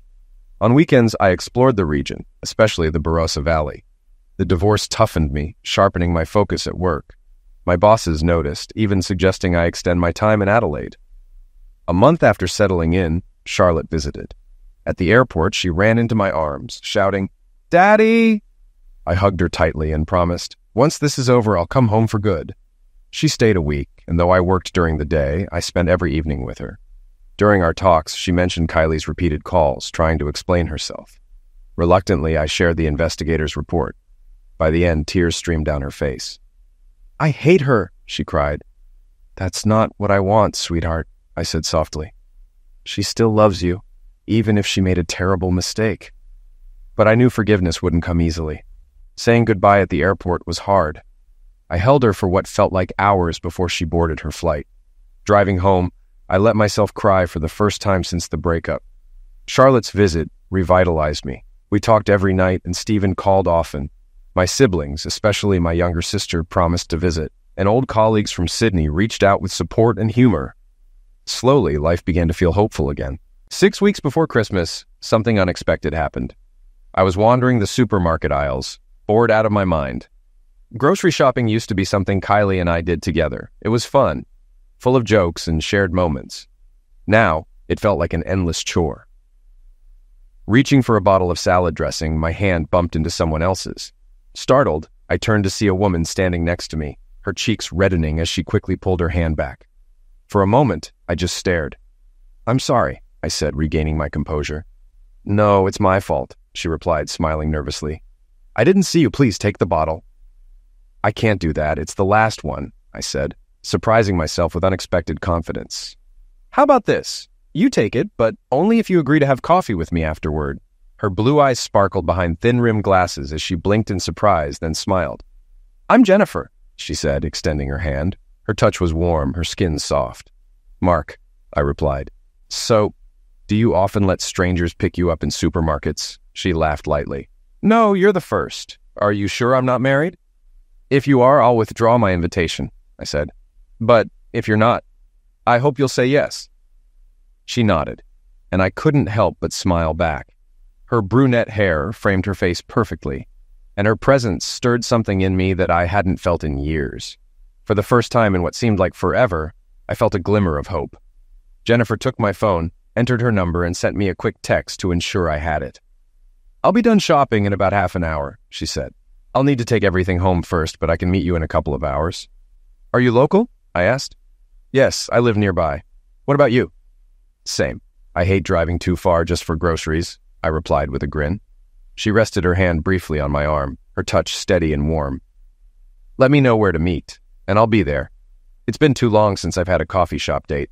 Her tone caught me off guard. There was a tinge of sadness in her voice, something I recognized in myself. "I'll text you once I'm home," she added, her gaze steady. Rushing through the self-checkout, I hurried home, dumped my groceries in the fridge, and took a quick shower. Once ready, I texted her to suggest a nearby cafe I'd grown to like. Her reply came quickly. "I love that place. Maybe we've seen each other there before." When she arrived at the cafe, she was dressed in a beautiful sundress, more formal than the occasion called for, but she looked stunning. After ordering her a drink, we sat and started talking. Her openness and warmth immediately put me at ease. I learned she was 35, a kindergarten teacher with no children of her own, living alone in a small apartment. Her family, parents, and a younger sister lived in the city. "And you?" she asked. "I'm 45, I said with a laugh. "And separated. My wife and I are divorcing." Her face softened. "That must be hard." "It is," I admitted, meeting her eyes. "But I'm doing my best to move forward." Jennifer reached across the table and placed her hand on mine. "I know what it feels like to be broken," she said softly. "It gets easier day by day. And sometimes you meet someone who starts to mend the pieces." Her words disarmed me. As we finished our drinks, I felt something I hadn't felt in a long time: connection. Outside at her car, I hesitated before giving her a hug. It felt natural, and I didn't want to let go. "Call me this week, Mark," she said quietly. "How about tonight?" I teased, only half joking. Her laugh was soft and warm. "You can call me whenever you want." That night, I called her. We talked for hours, and by the end of the week, I asked her to dinner. When she said yes, I felt something I hadn't experienced in years: pure, unfiltered excitement. For the first time in a long while, I believed life could be good again. On Thursday, my upbeat mood was impossible to miss at the office. My coworkers, knowing about my separation and upcoming divorce, were quick to speculate that I might have started dating again. I didn't deny it, admitting that I had been on a coffee date and had plans for dinner the following night. However, I made it clear, I'm not the kind to date around. It's one person at a time for me. If it doesn't work out, I'll move on. For the dinner date, I picked a casual yet highly rated restaurant I'd been curious about but hadn't visited before. Wanting to make a good impression, I dressed in tailored slacks, a button-down shirt, polished leather shoes, and added a light hint of cologne. When I arrived, Jennifer was already at the bar, looking breathtaking and slightly on edge. As I walked up to her, she stood to greet me, and without hesitation, I leaned in for a kiss. She kissed me back, her hands resting gently on my arms. "Wow," she said softly, pulling back just enough to meet my eyes. "If this is how you greet me on our second date..."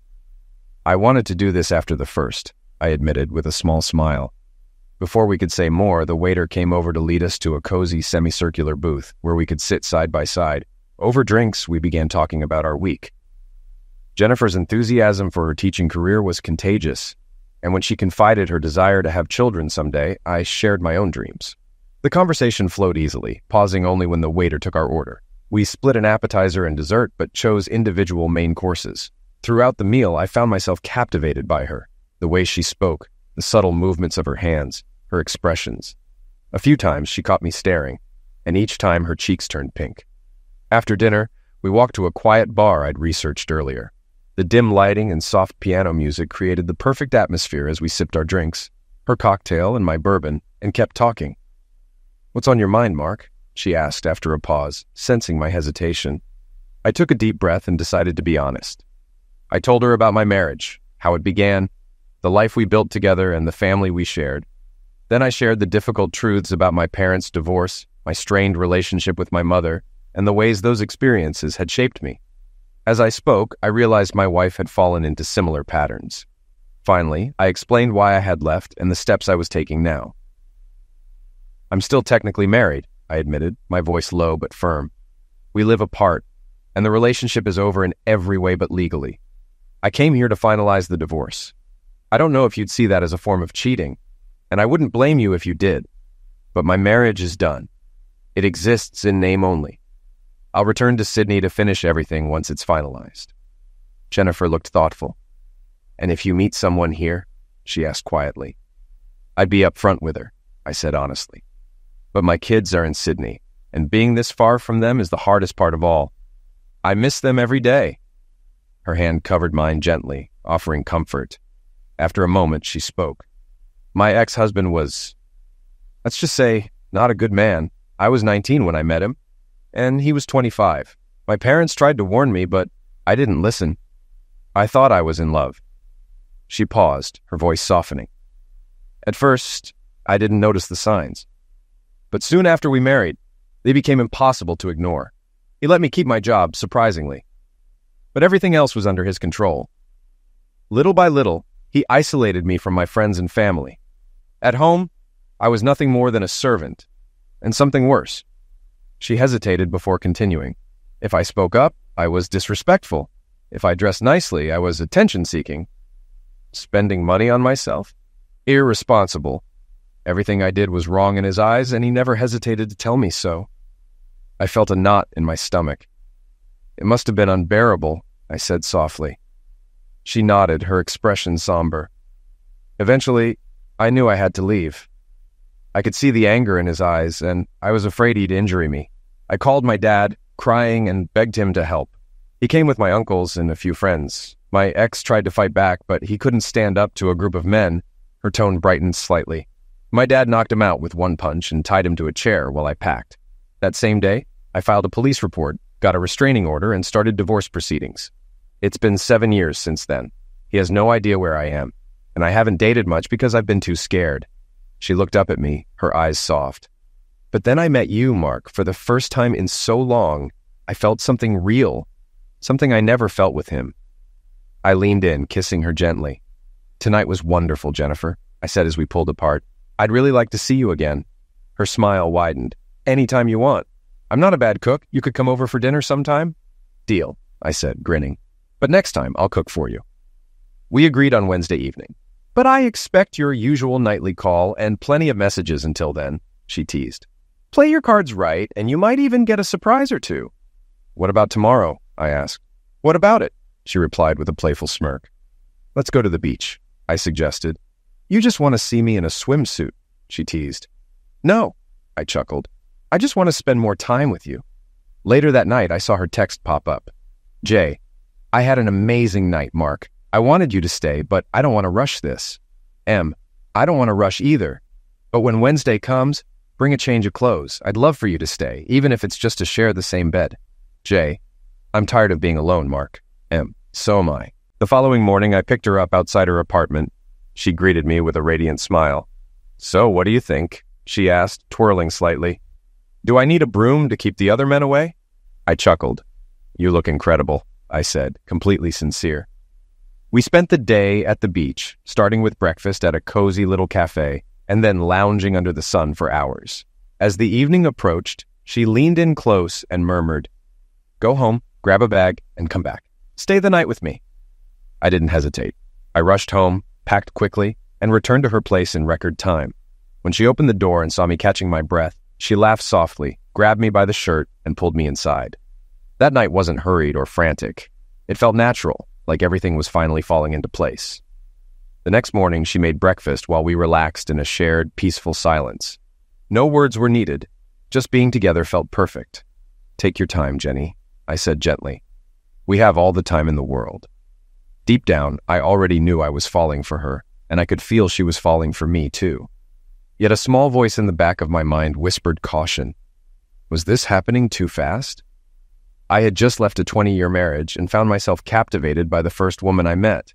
Still, it didn't feel random. It felt like everything had led to that moment. Meeting her in the supermarket couldn't have been a coincidence. We didn't text constantly. Her teaching kept her busy. But every night, without fail, we talked on the phone. My coworkers noticed the change in me, and I told my family in Sydney that I had met someone special. My dad called one evening, updating me on my daughter Kylie. She's about to move out, he mentioned. Apparently, she was still searching for me, hoping to run into me in Sydney, not knowing I had already left. By the time Wednesday arrived, I could hardly wait. Jennifer had prepared an incredible dinner, comforting and delicious, with a dessert that left me speechless. As I patted my stomach, I joked, "They say the way to a man's heart is through his stomach." She leaned closer and whispered, "I love you." Her words caught me off guard in the best way. Smiling, I leaned in to kiss her. "I love you too." "Isn't it too soon?" she asked hesitantly. "Not at all," I replied softly. "When it's real, it's real." Her face lit up as she confessed. I felt it the moment we had coffee. I knew I'd met the man I wanted to spend the rest of my life with. Her words moved me deeply. And I mean it when I say, if you ever want to be closer to my kids, I'll make that happen. I'll go wherever you want to be. "Are you sure?" she asked, her voice filled with both hope and doubt. "That's a huge decision." "There's nothing tying me here," she said with quiet certainty. "My family is doing well, and my heart tells me I should follow you. I'd love to meet your kids." "They'll be visiting for Christmas," I said, unable to hide my excitement. "Then they should spend Christmas with my family, too." That evening, Jennifer came to my apartment for the first time. She glanced around, taking in the sparse decor. "It's very bachelor-like," she teased with a grin. "But it's tidy. And I get it. This place is just a stepping stone." When the topic of marriage came up, she blushed and looked away. Taking her hand, I confessed, "I've been thinking about it, too." "Jenny," I said, meeting her gaze, "I can't remember the last time I felt this much love. Not even for Kylie. And I don't say that to diminish what we had, but because what I feel for you is different. Maybe it's my age, or maybe it's just the way you make me feel. But I love you, Jennifer Morris. One day," she whispered with a smile, "I want to be Jennifer Williams." The weeks that followed felt like a dream. We spent every night together, mostly at her apartment, which felt more like home than mine ever had. Jennifer even spoke to my dad a few times on the phone, though my kids weren't ready to talk to her yet. They wanted to meet her in person first. As Christmas approached, I called Stephen to check in. During our conversation, he revealed something unexpected. Stephen said, "Dad, Lottie and I have been talking. We're thinking of moving closer to you. And Kathy might come too." Jennifer, overhearing, gave my hand a reassuring squeeze. I asked, "Are you sure, Steve? That's a big decision." Stephen replied, "Yeah, Dad. You're more important to us. Lottie's husband hates Sydney anyway. She'll bring it up when she gets there." The day Charlotte arrived, Jennifer joined me at the airport. As soon as my daughter saw me, she dropped everything and ran into my arms. It reminded me of when she was a child, waiting for me to pick her up from school. She cried for a while before I introduced her to Jennifer, and soon they were hugging too, both in tears. Charlotte's husband, Tom, stood off to the side, giving me a helpless shrug. The next day, Stephen showed up at my apartment unexpectedly. "Dad!" he exclaimed, pulling me into a bear hug. I introduced him to Jennifer, who immediately quipped, "Well, he definitely looks like you." I couldn't help but laugh, knowing what she meant. Years ago, I had done a DNA test to confirm paternity, not out of doubt, but for peace of mind. Back then, I never would have guessed how much my life would change. Later that morning, I loaded everyone into the car and drove us to Jennifer's parents' home. The trunk was stuffed with gifts, which we unloaded before stepping inside. Jennifer's mother instantly hit it off with Charlotte, while her father welcomed Stephen like he was part of the family. They embraced me warmly, already treating me as a future son-in-law. That evening, I video called my father to share Christmas greetings. My siblings and their families were with him, filling the screen with happy faces and laughter. Meanwhile, Kylie had moved back in with her parents.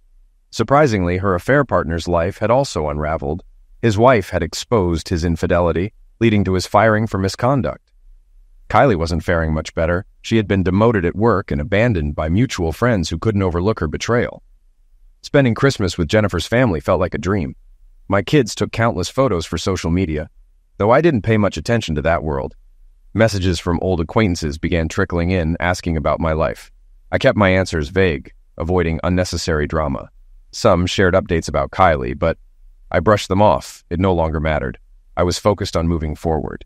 In a few months, once the legal separation period ended, I would return to Sydney to finalize the divorce. Jennifer was excited about the idea of joining me in Sydney, but I suggested Adelaide as a possibility, especially since some of my family were considering moving there. Her eyes lit up at the thought, and when I handed her the gift I'd carefully chosen, a beautiful necklace and bracelet. She was nearly in tears. "It's not a ring," I told her with a gentle smile, "but I wanted to give you something special." Her hands trembled as she fastened the jewelry around her neck and wrist. "I'll cherish these," she whispered. "They're perfect." After a hearty Christmas meal, Jennifer's father invited me to his garage. He was restoring an old sports car and handed me a beer as we talked. He began seriously. "Mark, I haven't seen Jenny this happy in a long time. Part of me thinks a change of scenery would be good for her, but are you sure you're ready to settle down here?" I replied, "If that's what she wants, then yes. And my kids are thinking about relocating too." He asked, "How soon can the divorce be finalized?" "Just a few months," I assured him. "I've been completely honest with Jennifer from the start." He nodded but frowned slightly. "I've heard Kylie hasn't made it easy for you." "She hasn't," I admitted, but I didn't have solid proof of her actions until just before I left. Shaking his head in disbelief, he muttered, "I'll never understand people who destroy their marriages like that. Why make promises you can't keep?" We talked for a while longer, and when I mentioned how Jennifer's ex had treated her, his face darkened. "She didn't tell me much about what happened," he said, placing a firm hand on my shoulder. "But I know she's been through hell. Just promise me you won't hurt her. I couldn't handle seeing her go through that again." "I love her," I said simply. "I'd never do anything to break her heart." By late afternoon, we headed back home. Charlotte took the wheel since I'd had a couple of drinks. That night, Jennifer pulled me into bed, and the day ended with a sense of perfect contentment. New Year's Eve was even better. We celebrated with dinner and drinks at a downtown hotel, and when we returned to our room, champagne and appetizers were waiting for us. As we toasted the new year, I asked her, "What are your hopes for the year ahead?" Her eyes sparkled mischievously. She replied, "Oh, I have a few. Want to hear them?" I responded, "Absolutely." She continued, "First, I want us to live together." I grinned and said, "Consider it done." She added, "Second, I want you to propose as soon as your divorce is final." I laughed softly. "Already working on that. I've been looking at rings." "And last," she whispered, "I want a baby." I wrapped my arms around her. "We'll get married, and we'll start our family, I promise." When my kids left a few days later, it was bittersweet. I told them about my plans to stay in Adelaide and encouraged them to consider moving closer. They agreed to think it over, and I updated my father on the conversation. "Do what feels right for you," he said. "Naomi and I will always visit no matter where you are." The next few months passed in a blur of happiness. Jennifer and I moved into a new apartment together, a space that felt truly ours. Our relationship wasn't flawless.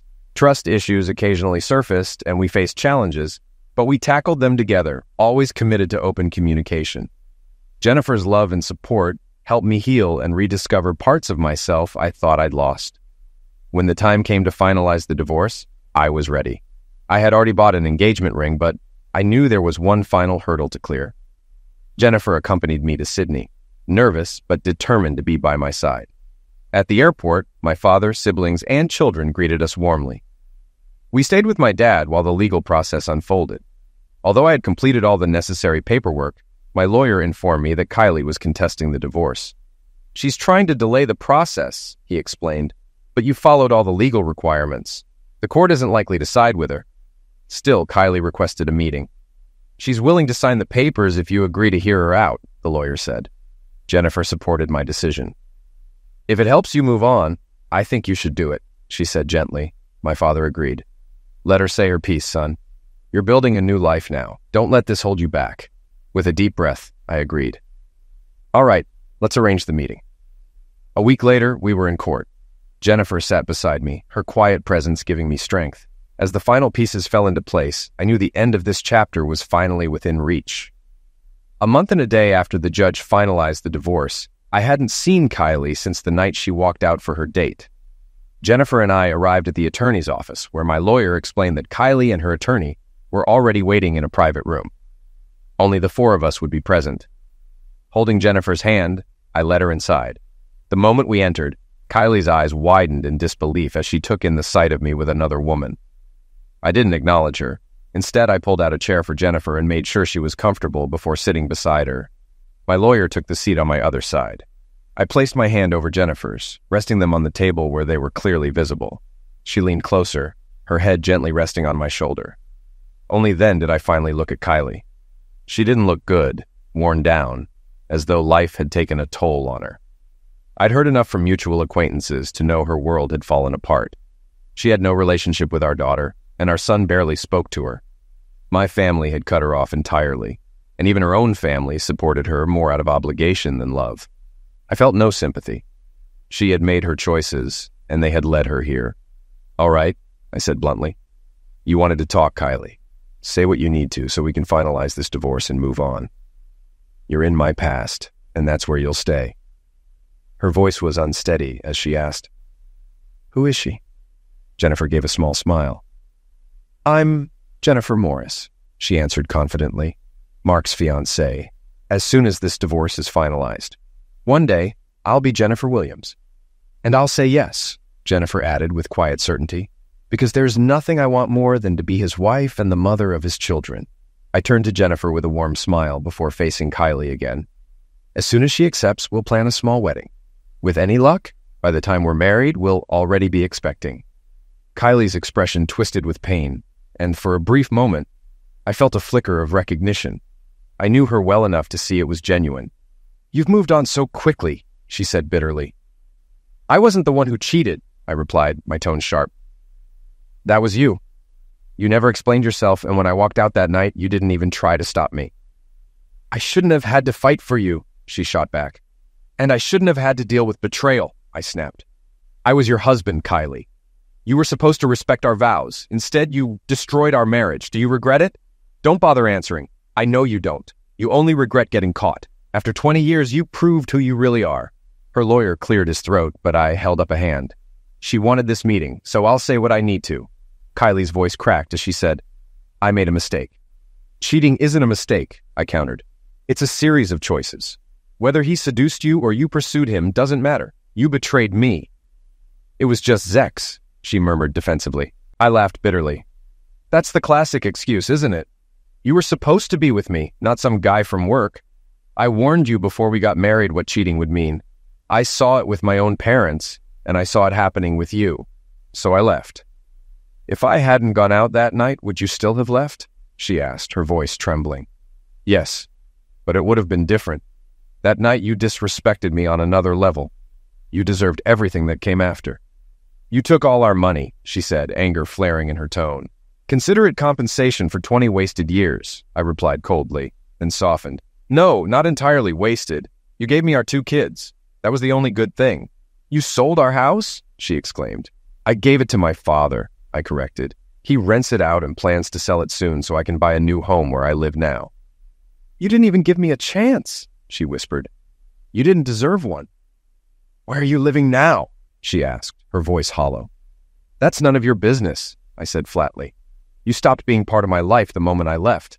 Our kids are grown. They can decide who they want to spend their time with." Kylie fell silent, realizing there was no argument that could sway me. Jennifer broke the quiet. "Just sign the papers and move forward," Jennifer said calmly but firmly. "Mark hasn't spoken to you in over a year. He loves me, and I love him. We're planning a future together. Marriage, children. Everything you threw away. You gave him up, and I picked him up when he was broken. Now he's mine." Tears welled in Kylie's eyes. "I still love you, Mark." "Good for you," I replied, my voice cold. "I don't care. I don't hate you anymore, but don't mistake that for anything else. You stopped being my concern the day you chose someone else." Her lawyer leaned in, breaking the tension. "Kylie, this conversation is over. Just sign the papers. Your marriage is done, your children are adults, and there's no shared property. It's time to move on." The attorney slid the documents across the table and handed Kylie a pen. She looked up at me, tears streaming down her face. After wiping her eyes, she took the pen with shaky hands and signed her name at the bottom of the papers. It was over. I asked my lawyer, "Do I need to stay in the courtroom?" He replied, "No, Mark, you're free to leave. You'll get the final divorce decree by mail." I responded, "Great, then we're finished." Jennifer stood up, took my hand, and I led her out of the room. As we were leaving, Kylie's voice called out softly. She said, "I'm sorry, Mark. I'll always love you." I acknowledged her apology, but it didn't mean anything to me anymore. It was far too late. I knew she still loved me, but I didn't care. The woman who had my heart was walking beside me, and in just over a month, she would be my wife. Outside, my father, Naomi, Steve, and Charlotte were waiting for us at the cafe. I gave a quick nod toward the nearest pub and we walked there to grab a drink. After buying our rounds, we gathered at a table and I shared how the meeting had gone. "What did she look like?" Charlotte asked, genuinely curious. "She looked rough." "She's definitely showing her age, maybe even older than that," I answered bluntly. Jennifer leaned in and whispered in my ear, "She definitely needed an upgrade." "Did she sign the papers?" my father asked. I nodded, and we all clinked glasses before taking a sip. "I've been through this before," my father said with a sigh. "I'm sure Kylie tried to pull the same tricks your mom used on me."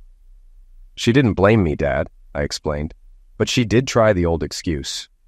"It was just Zex," Stephen said with a shake of his head. "What's with that excuse?" Charlotte wondered aloud. "I married Tom, and I wouldn't dream of leaving him for something so ridiculous. If I want something, I turn to him and—" She suddenly stopped, blushing as she realized what she'd just said in front of her father and grandfather. The room fell silent for a moment, and then we all burst into laughter. "Well said, girl," my father declared. "Words to live by," Naomi chimed in, grinning.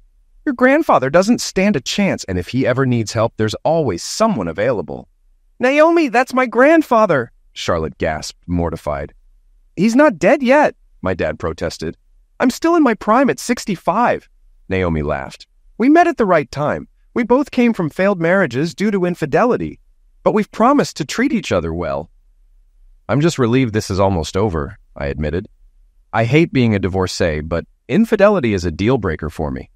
I understand some people work through it, but it's something I can't forgive." We stayed in Sydney for a few more days to discuss what would come next. Charlotte and Tom decided to move to Adelaide, while Stephen was still deciding, but seemed to be leaning in the same direction. To my surprise, my sister offered to come as well. Over dinner, she confided that her marriage had ended too. "You're always welcome to stay with us while you figure things out," Jennifer said warmly. "Any family of Mark's is family to me." "I'm selling the house here," I added. "The market's good, and housing is more affordable in Adelaide. We'll get a bigger place, one with room for more. With little ones," Jennifer added, gently placing my hand on her stomach. "I'll be carrying our first child soon." "How many do you want, Mark?" she asked, her eyes sparkling. "As many as you want, Jenny," I replied with a smile. I love being a father. A month later, I received the divorce decree, officially ending my marriage to Kylie Daniels. I never heard from her again, though Stephen later mentioned she'd moved to Queensland within 6 months to start fresh. I stopped asking about her, and Stephen stopped giving me updates. It didn't matter anymore. 2 days after receiving the decree, I proposed to Jennifer on the beach in front of our families. She could hardly speak through her tears, but she nodded as I placed the engagement ring on her finger. 6 months later, we were married on that same beach, just a short walk from our new home. As Jennifer walked toward me in her wedding dress, her baby bump was visible to everyone, but all I saw was my glowing bride. She smiled as her father led her to me. I took her hand and together we faced the celebrant. "Dearly beloved, we are gathered here today." In that moment, the world faded away. Our new beginning had arrived. With retirement just a year away, I couldn't feel more content. Jennifer and I have been happily married for almost 20 years, and our relationship today is just as fulfilling as when we first met. I often find myself reflecting on the early days, our first date, our first kiss, and all the special moments that eventually led to our wedding day. 6 months after returning to Adelaide from that trip to Sydney, both of my children had moved to the city. Charlotte, my daughter, is still happily married to Tom, and they've blessed us with 3 beautiful grandchildren. My son, Stephen, found love with a wonderful man, and together they adopted 2 kids, adding even more joy to our family. A year after my divorce, my father and Naomi moved in with us. Dad lived with us for nearly 10 years before passing away peacefully in his sleep. Naomi was devastated by his loss, and we insisted she stay with us. She resisted at first, but eventually agreed once she saw how much space we had. We built her a small apartment on the property so she could have her own independence while staying close. My sister also joined us after her marriage ended. Like me, she'd been a sufferer of infidelity. Her ex-husband didn't contest her custody of their children, and she stayed with us for a while as she figured out what to do next. Eventually, we helped her find her own place. And to our joy, she later married one of my co-workers and closest friends. They've been happily together for 15 years. My brother stayed in Sydney and maintained contact with our mother, but at the age of 60, I received the news of her passing. After almost 40 years of no relationship, I couldn't bring myself to feel sorrow. Jennifer suggested we attend the funeral. "It's about being a better person," she told me. I agreed, and we flew to Sydney to pay our respects. I was surprised to learn that my mother had remarried and effectively adopted her new husband's children as her own. While they weren't shocked to hear about us, they were surprised to learn that she had never acknowledged being estranged from 2 of her 3 children. We didn't go into the details about why we were estranged. It didn't feel appropriate at a funeral. We simply said we were there to honor her memory before heading home. With no family left in Sydney, my brother decided to relocate to Adelaide within the year. Jennifer and I went on to have 4 more children, 2 boys and 2 girls. My older kids were overjoyed to have younger siblings, and they loved helping with babysitting duties, even though Jennifer and I didn't get out much. Parenthood was demanding, but our love for each other remained unwavering. We made sure to never go to bed angry, and we found joy in simply sharing our lives together. Looking back, I think about the time during and after my divorce. Some might have suggested I should have tried to reconcile with Kylie, but what would have been the point? Walking away without explanation hurt her more deeply, and I didn't speak to her for an entire year until I returned to finalize the divorce. She knew my views on fidelity, and yet she chose to betray me. As for those who believe in reconciliation, I don't agree. Maybe it works for some, but once trust is broken, can it ever truly be restored? I don't think so. There would always be doubt and resentment, and divorce would likely follow anyway. I chose a different path. There was no bitterness or need for revenge, but reconciliation was never an option. I walked away, and in doing so, I found Jennifer, my true soulmate. I still believe meeting her in the supermarket wasn't a random event. It was fate. Though I'm not religious, I sometimes think that perhaps the gods of fate smiled upon me that day. Jennifer's voice broke my reverie as she asked, "Are you ready, Mark?" I turned to see her standing in a breathtaking red ball gown, just as stunning as the day we first met. I grinned and said, "I see you still have the magic." She inquired, "Any updates from the kids?" I replied, "They're either on their way or getting ready to leave." She then asked, "And the little ones?" I responded, "They'll survive the night, as long as they don't burn the house down." Jennifer laughed, her eyes sparkling. "Then we'll have some time for ourselves," she teased. I said, "I love you, wife," she replied warmly. "I love you, husband." "Many more happy years ahead," she said, drawing closer. "I hope so," I whispered. "I'll let the kids know we won't be late." "They'll figure it out," she replied with a grin. Hand in hand, we left for the evening, excited to celebrate yet another wonderful chapter of our full, joyful lives. Story 4. After my stepmom framed me for stealing my stepsister's college fund and got me kicked out, my estranged father suddenly wants my help with his divorce 8 years later. Hey, so my estranged father reached out to me recently, and I need to know if I did the right thing or not, since a lot of people have been giving me flack for how I reacted. So for context, he and I have not been on speaking terms for the last 8 years. I was 21 back when he kicked me out and had just graduated college.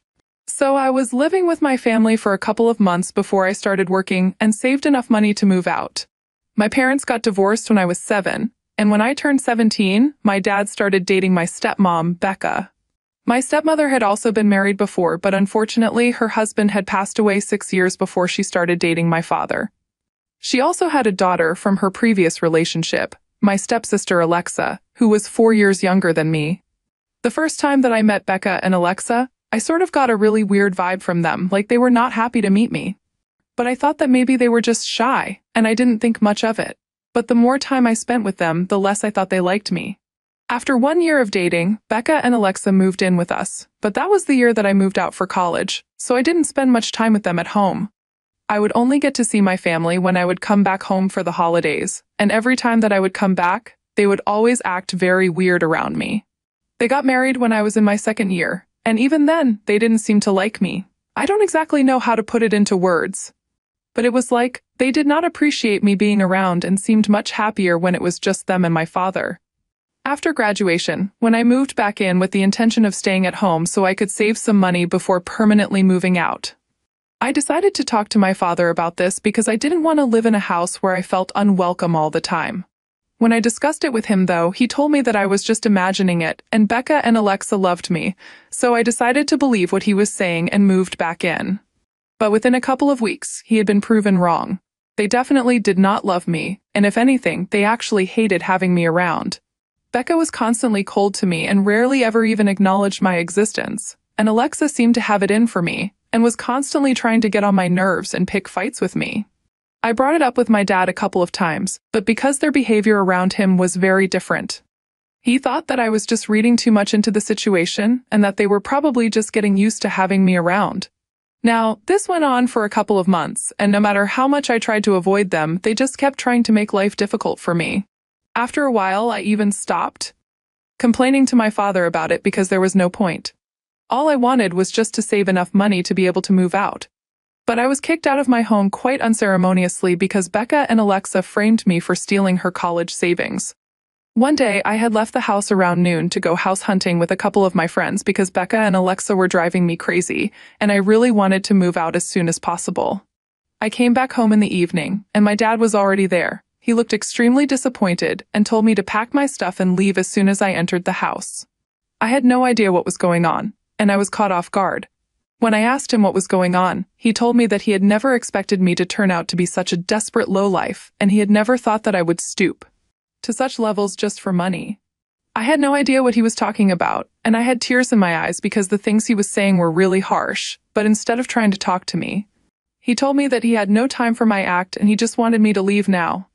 Then Becca entered the room and started shrieking at me for ruining Alexa's future and claimed that I had done all of this because I couldn't stand the fact that my father had finally moved on. While she was screaming at me about what I had supposedly done, I was able to piece together the story. And apparently, they were accusing me of stealing money from them from a card that they had lent me for emergencies. And I had instead used that for luxury purchases. Becca claimed that I had apparently come to her a few weeks ago and said that I was running short on money, so she had made me an add-on on the account where she saved money for Alexa. But I had almost drained the account entirely, and now there was no money left for Alexa to go to college. Apparently, I had lied about what I needed the money for and had bought several new bags, shoes, and clothes from really expensive brands with the money that she had put aside for her daughter. I was appalled because none of this had happened, and she was lying through her teeth, so I told her to show me the proof of all of this. My dad said that there was no need for that because apparently they had gone through my room a couple of hours ago, and they had already found everything they needed to confirm her story. He said that he had found all the items that had been purchased just on that card stashed away under my bed secretly. Of course, when I told my father that she had never even added me on the card because if she had, I would have known, he told me that she had removed me after she received the phone call from the bank that morning itself. It had taken a few hours, but now it was done. When I told him to call the bank authorities to confirm this, he told me that he did not need any more proof to know that his daughter was a disgusting person and a thief. No matter how hard I tried to convince him that Becca was lying, he did not believe me, and eventually, I had to leave. After that day, I did not have any contact with my father. He had shown me where his priorities were, and after the way I had been insulted, I never wanted to reach out to him again. I spent a couple of days with a friend before moving into my first apartment, and I struggled with money for a couple of months, but after that, I was able to make it on my own. I lead a pretty nice life now, and I'm even planning on buying my own house in a couple of months. For 8 years, I have had absolutely no contact with my father, and I have avoided every family event on my father's side like the plague because I just never wanted to see him. My mother and I have kept in touch, and she had also cut off my father around the same time that I did because of the way he had behaved with me. But right now, she's kind of taking his side, which is why I'm confused. Anyway, a couple of days ago, my dad showed up at my house, and I was very curious to know what he had to say, so I opened the door to speak to him. And he told me that he had gotten the address from my mother. He told me that he was here to apologize to me for everything because only recently did he find out that my stepmom had made up the entire thing because she wanted somebody to cover Alexa's college fund. For years, she'd been using him for his money, and he had no idea because he thought he was just supporting his family. But after what he had just found out from his in-laws, he wanted me to forgive him and give him a chance. Apparently, Becca had had a fight with her parents a couple of months ago, and they had recently reached out to my father to let him know the truth about the incident over which he had kicked me out. So basically, just as I had suspected, she had bought all those things for herself and her daughter, but she instead placed them in my room to frame me and make it seem like I was hiding things. For good measure, she had even had her parents call her pretending to be bank employees and convince my dad that she had, in fact, made me an add-on on the card. The real reason she had done all of this was because she was the one who had drained the college fund that her deceased husband had left for Alexa with her extravagant lifestyle. And she didn't want to have to ask my father to cover her expenses, because she didn't want to come off as a gold digger. And she also hated me because she thought that my relationship with my father was going to get in their way. And that's why she had always disliked me. That's how she came up with that plan, so she could get rid of me, and also create a situation where my father himself would have to offer to cover Alexa's college expenses. She was able to kill two birds with one stone when that plan succeeded. For 8 years, her parents had said nothing, but recently, because of their fight, they had decided that it was finally time to dig up old skeletons out of the closet and tell my father the truth. He told me that he had already filed for a divorce from her a couple of weeks ago with the help of his old lawyer, and now he had come to reconcile with me.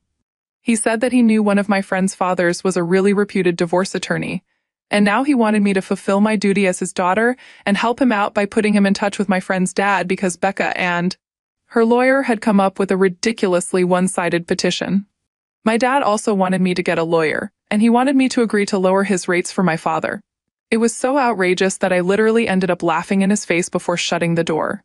I couldn't imagine that he had actually believed that he would just come by, apologize to me, and then ask me for help and everything would be fine again. I was obviously not going to be helping him in any way whatsoever, and if he wanted to hire my friend's father as a lawyer, then he would have to do what everyone else does, contact him himself, and pay the price that everyone else does.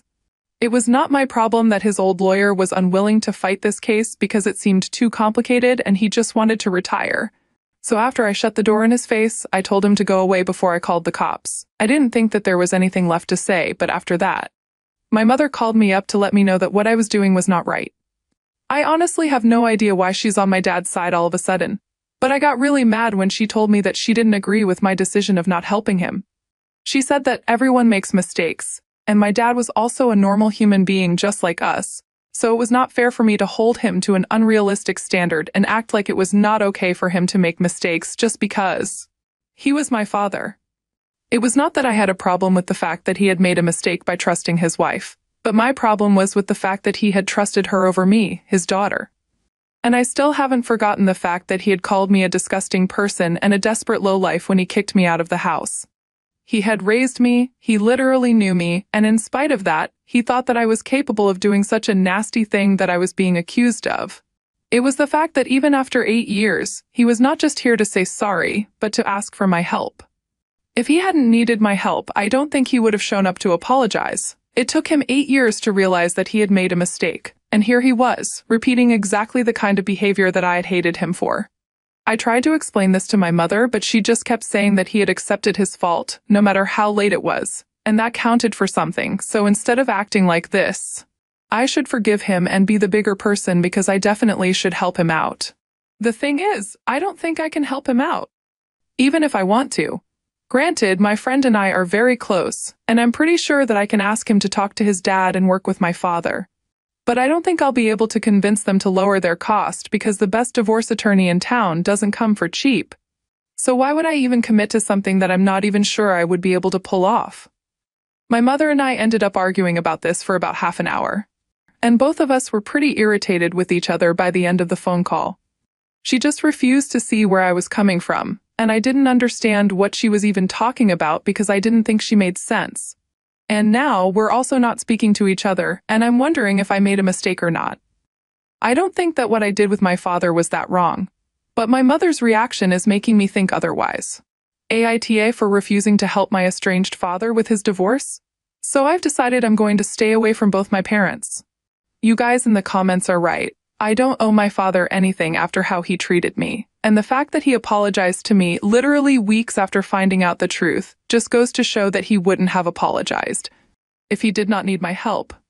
Thank you so much to everyone who commented. I really needed that. As for my mother, I don't really know what's gotten into her and why she's taking my dad's side after years of not speaking to him. But I don't really want to find out what's going on either.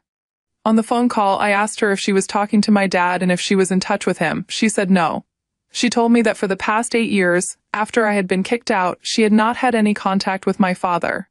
But he had been the one to reach out to her on the day that I slammed the door shut on his face.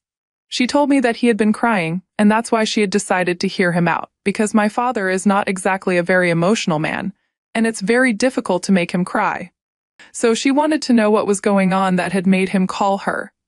And that's how she found out what had happened when he tried to apologize to me. But apart from that, she had never spoken to him before in the last 8 years. I find that hard to believe now, since she was exactly in the same place as I was, and she would find it more difficult to forgive him. Back when my parents got divorced and continued to co-parent me, they were really good friends, and I suppose this incident has made them reconnect or something. Whatever it is, my mother's reaction made me realize that she doesn't know me as well as I thought she did, and she definitely doesn't understand me, because if she did, she wouldn't have gotten mad at me for not forgiving my dad instantly. Anyway, I'm just going to stay away from both of them. It's not going to be hard not to speak to my dad because I've been doing that for the past 8 years already, but it's going to be very difficult. Not to interact with my mother either. For several years, she has pretty much been the only family that I knew, and now I've lost her as well. I feel bad about it, but again, there's not much that I can do. I'm going to give her a week to apologize for what she said and how she reacted, and if she comes to her senses within that timeline, then it's great.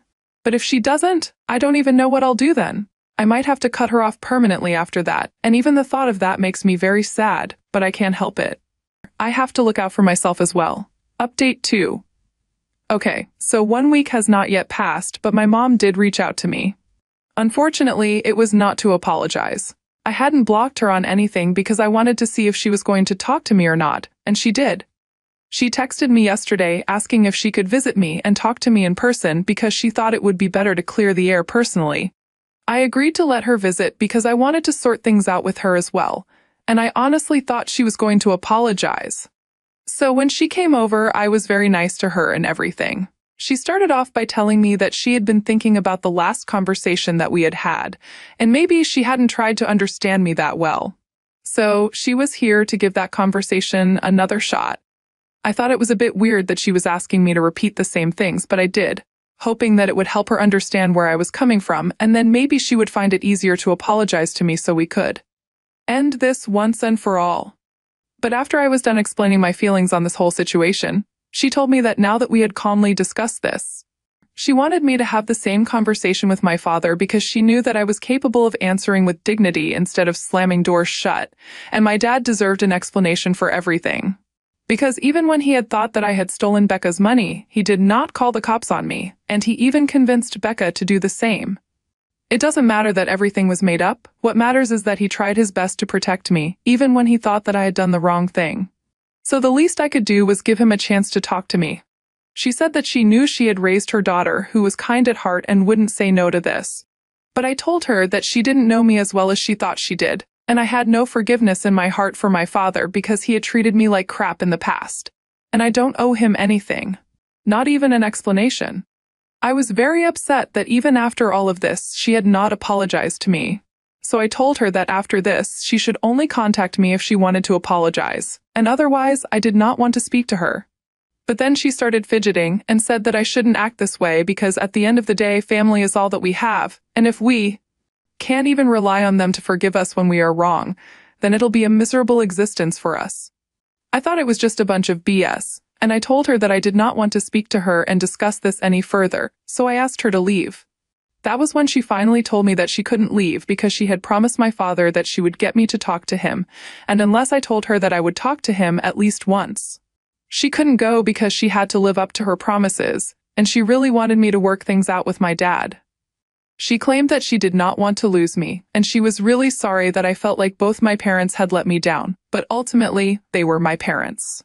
And I should forgive them because the few things that they had done wrong were nothing in comparison to everything that they had done right in the past, and that counts for something. I thought it was ridiculous for her to even say that, and I told her that it was her mistake that she had made promises to my father that she didn't even know she could live up to. And it was not my responsibility to make sure she was able to stay true to her word. I asked her to leave once again, but then she finally told me that she couldn't because my dad was sitting outside in the car and he was waiting to be called inside, and she didn't want to let him down. That's when I finally snapped, and I started screaming at my mother because this was a serious violation. I had made it very clear to her that I did not want to speak to my father, and she had taken the liberty of bringing him here, convinced that she could change my mind. Of course, I lost my temper, I started screaming at her. I told her that she was a terrible mother and I was done with her. She started crying, but it made no difference to me because I was furious. I just kept telling her to get out, and she kept saying that she was sorry about all of this, but I was in no mood to hear it. She finally left after about 15 minutes of arguing, and while she was leaving, I screamed at her and told her that if she or my father ever came back, then I would make sure to call the cops on them. Then I blocked her, and I think I'm going to talk to a lawyer about getting a protective order against these people if they decide to visit me again. Update 3. Alright, so something literally insane happened today. I don't even know how to talk to anybody about it, and that's why I'm here to talk about it, because I really need to get this off my chest. So today, I was at home because I had a day off, and I planned on doing nothing, but then Becca and Alexa showed up. And that's not even the most crazy part of what happened today. Of course, when I realized that they were standing outside my door, I was infuriated, and I told them to get away instantly. And I had even dialed a number to call the cops. But Becca told me that she was not there to harass me but to tell me the truth about my father and why exactly he needed my help. She was just as nasty and rude as before, and it was good to know that she hadn't changed in 8 years, but I had no interest in speaking to her initially. So I told her that whatever it is that she had to say, I wasn't interested. But then she said that I would definitely be interested if I knew what she was here to tell me, and give me an explanation as to why my mother was suddenly on my dad's side after not speaking to him for years, supposedly. I'm not going to lie, that caught me by surprise because I didn't think she would know about any of this, and I really wanted to know what was going on.